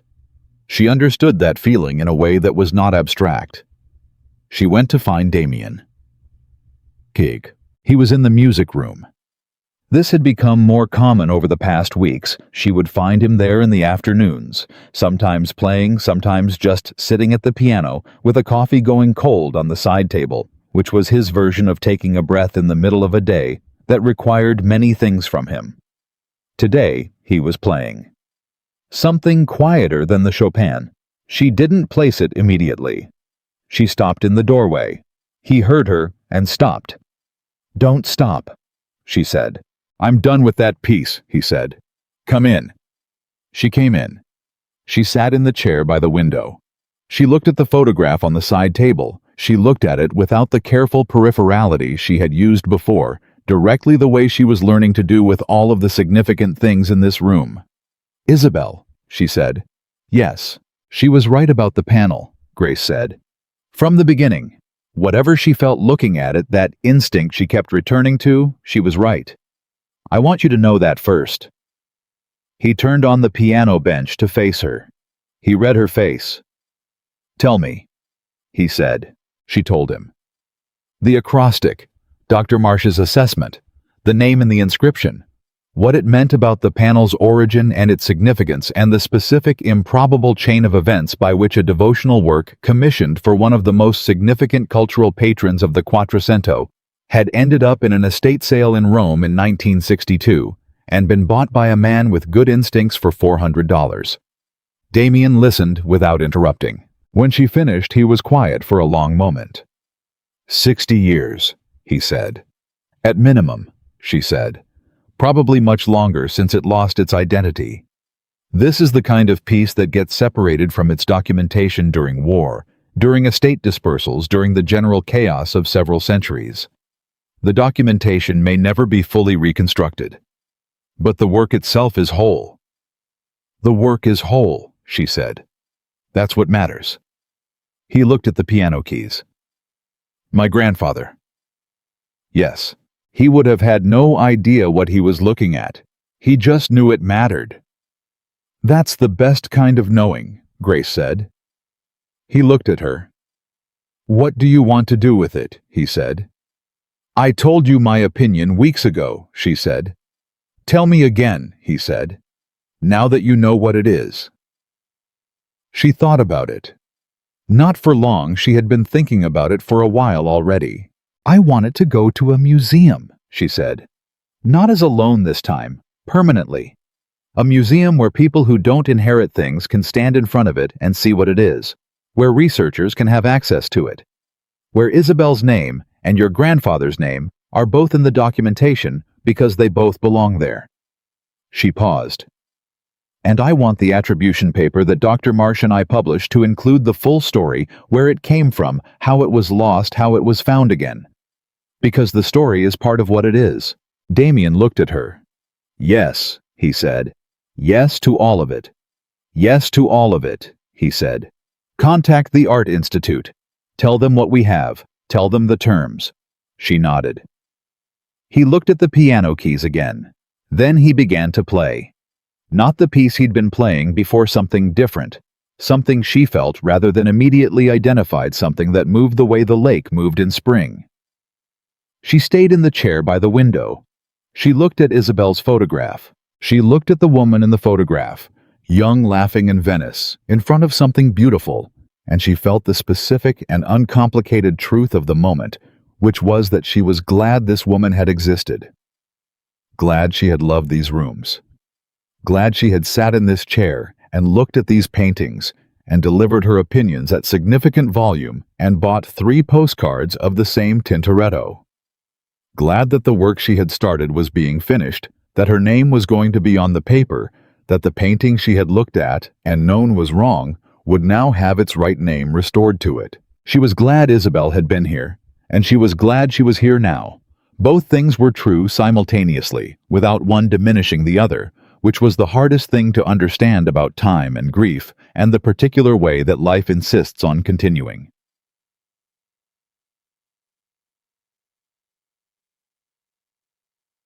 Danny came to the estate on Sunday. He was quiet in the car, which was his way of managing new situations, not withdrawing, but conserving. Gathering himself before the expenditure of engaging with the unfamiliar. Grace didn't push. She told him about the trains in the east storage room. She told him the track was 40 feet when assembled. She told him that Damien's father had been devoted to the collection. Danny processed this. What kind of trains, he said. I don't know the exact models. The collection spans several decades. He considered. Are they in their original packaging? Some of them might be. I honestly don't know. If they're in original packaging, they're worth considerably more in collector terms, he said. But that's not the interesting part. The interesting part is whether the mechanical components still function. That seems like the right interesting part, she said. He nodded and went back to his window. Damien met them at the entrance. Grace had not told Danny who Damien was, not in terms of the Moretti name, not in terms of anything beyond the man who owned the house with the paintings. Danny didn't require context that wasn't immediately relevant, and the immediately relevant thing was the trains. Danny walked up to Damien and looked at him with the direct assessing quality he brought to everything new. You're the man with the paintings, he said. Yes, Damien said. Grace fixed the big one on the north wall. She did. She said the light came back. It did, Damien said. Do you want to see it? Danny looked at the entrance, then at Damien. After the trains, he said. Damien looked at him for a moment. After the trains, he agreed. They went inside. Grace stood at the entrance for a second before following and felt something in her chest that she didn't try to name because it was too large and too various for a single name. It was Danny's voice, and the specific orange juice, and 3 jobs, and a hotel corridor in January, and a painting almost hitting the floor. And the sound of a Bosendorfer through a ceiling, and Dr. Marsh's voice on the phone, and Isabel buying 3 postcards, and a man playing the piano in a room that had been stopped for 3 years, and was moving again. She went inside. The train collection took 3 hours to assess. Danny determined that the mechanical components functioned on 11 of the 14 engines, that the track would need specific connector repair in 2 sections before full assembly, and that 3 of the pieces were still in original packaging and should remain so. He communicated all of this to Damien with the same specific, unhesitating authority he brought to things he knew, and Damien listened with the focused interest he brought to things that mattered, and at no point did he perform patience or condescend, or simplify, which Grace noticed and which Danny noticed too, in the way he noticed everything, quietly, accurately filing it. At the end of the 3 hours, Danny said to Damien, "Can I come back?" "Whenever you want," Damien said. Danny considered this. "The connector repair will require specific parts. I can identify them if I have access to the catalog documentation." "I'll find the documentation," Damien said. "It might take more than 1 visit to fix properly." "I know." Danny looked at him for a long moment with the directness that had never in his life been anything except honest. "Okay," he said. "Thank you." Then he looked at Grace. "Now the painting," he said. They went to the gallery. Danny stood in front of the landscape on the north wall for a long time without speaking, which with Danny meant he was doing the most serious kind of looking. "The light in the upper left," he said finally. "Yes," Grace said. "That's where the problem was." "Yes." "You can't tell now." "That's the point," she said. He turned to look at her, and in his face was the expression she had only seen a few times, the expression of someone who has understood something that matters, that will stay. "Some things aren't replaced," he said. "They're restored." She looked at her brother. She had told him about the painting, about the process, about what it meant when something came back correctly. He had absorbed it the way he absorbed everything and turned it into something of his own. "Yes," she said, "that's exactly right." He looked back at the painting. "It's good," he said simply. Coming from Danny, who assessed everything accurately and never said more than he meant, this was the highest possible thing. 6 months after the gala in January. Grace was in the gallery, finishing the 3rd conservation piece, the Dutch interior, when Damien came in and sat down in the chair by the window and said, "The Voss trial is set. October." "I know," she said. "Ostroff called. She wants your documentation entered formally." "I expected that." "It will put your name publicly in connection with the case." She looked at him. "I know. Monsieur Laurent and Grace Miller both," he said. "The same person." "I know that too," she said. "It's fine." He looked at her. "You're sure? I was hiding behind a pseudonym because the world wasn't going to take me seriously under my own name," she said. "That's changed." She paused. "The foundation is real. The attribution paper is going to be published. Dr. Marsh's name and mine on a Bellini workshop discovery is a professional credential that changes what Grace Miller represents to auction houses and museums." She set down her brush. "I'm not hiding anymore." He was quiet for a moment. "Good," he said. She picked her brush back up. "Damien," she said. "Yes." "The chair you're sitting in." "Yes." "You've sat in it every evening for 6 months." "I know." "In the beginning, it was because you wanted to watch the work," she said. "Yes." "And now," he looked at her. "Now," he said, "it's because this is where I want to be." She worked for another moment. Then she said without looking up from the canvas, "Me too." He stayed in the chair. She worked. The lake outside moved with the particular quality of early summer. Not the pressed gray of January. Not the tentative blue of March, but the full settled blue of a season that had finally arrived completely and intended to stay for a while. The landscape on the north wall held its light. The devotional panel waited in its storage room, with its restored name ready to go to the place where people could stand in front of it and see what it was. In the music room upstairs, the Bosendorfer waited too, no longer stopped. And in the gallery, a woman who had spent 2 years being tired and necessary and invisible did the work she was born to do. In a house that had learned slowly and imperfectly and with great patience to become a home, while the man who owned it sat in the chair by the window and stayed exactly where he wanted to be. Some things aren't replaced, they're restored. And when the restoration is done right, patiently, honestly, without pretending the damage never happened, what comes back is not a copy of what was lost. It is the real thing, stronger in the broken places and more itself than it has ever been.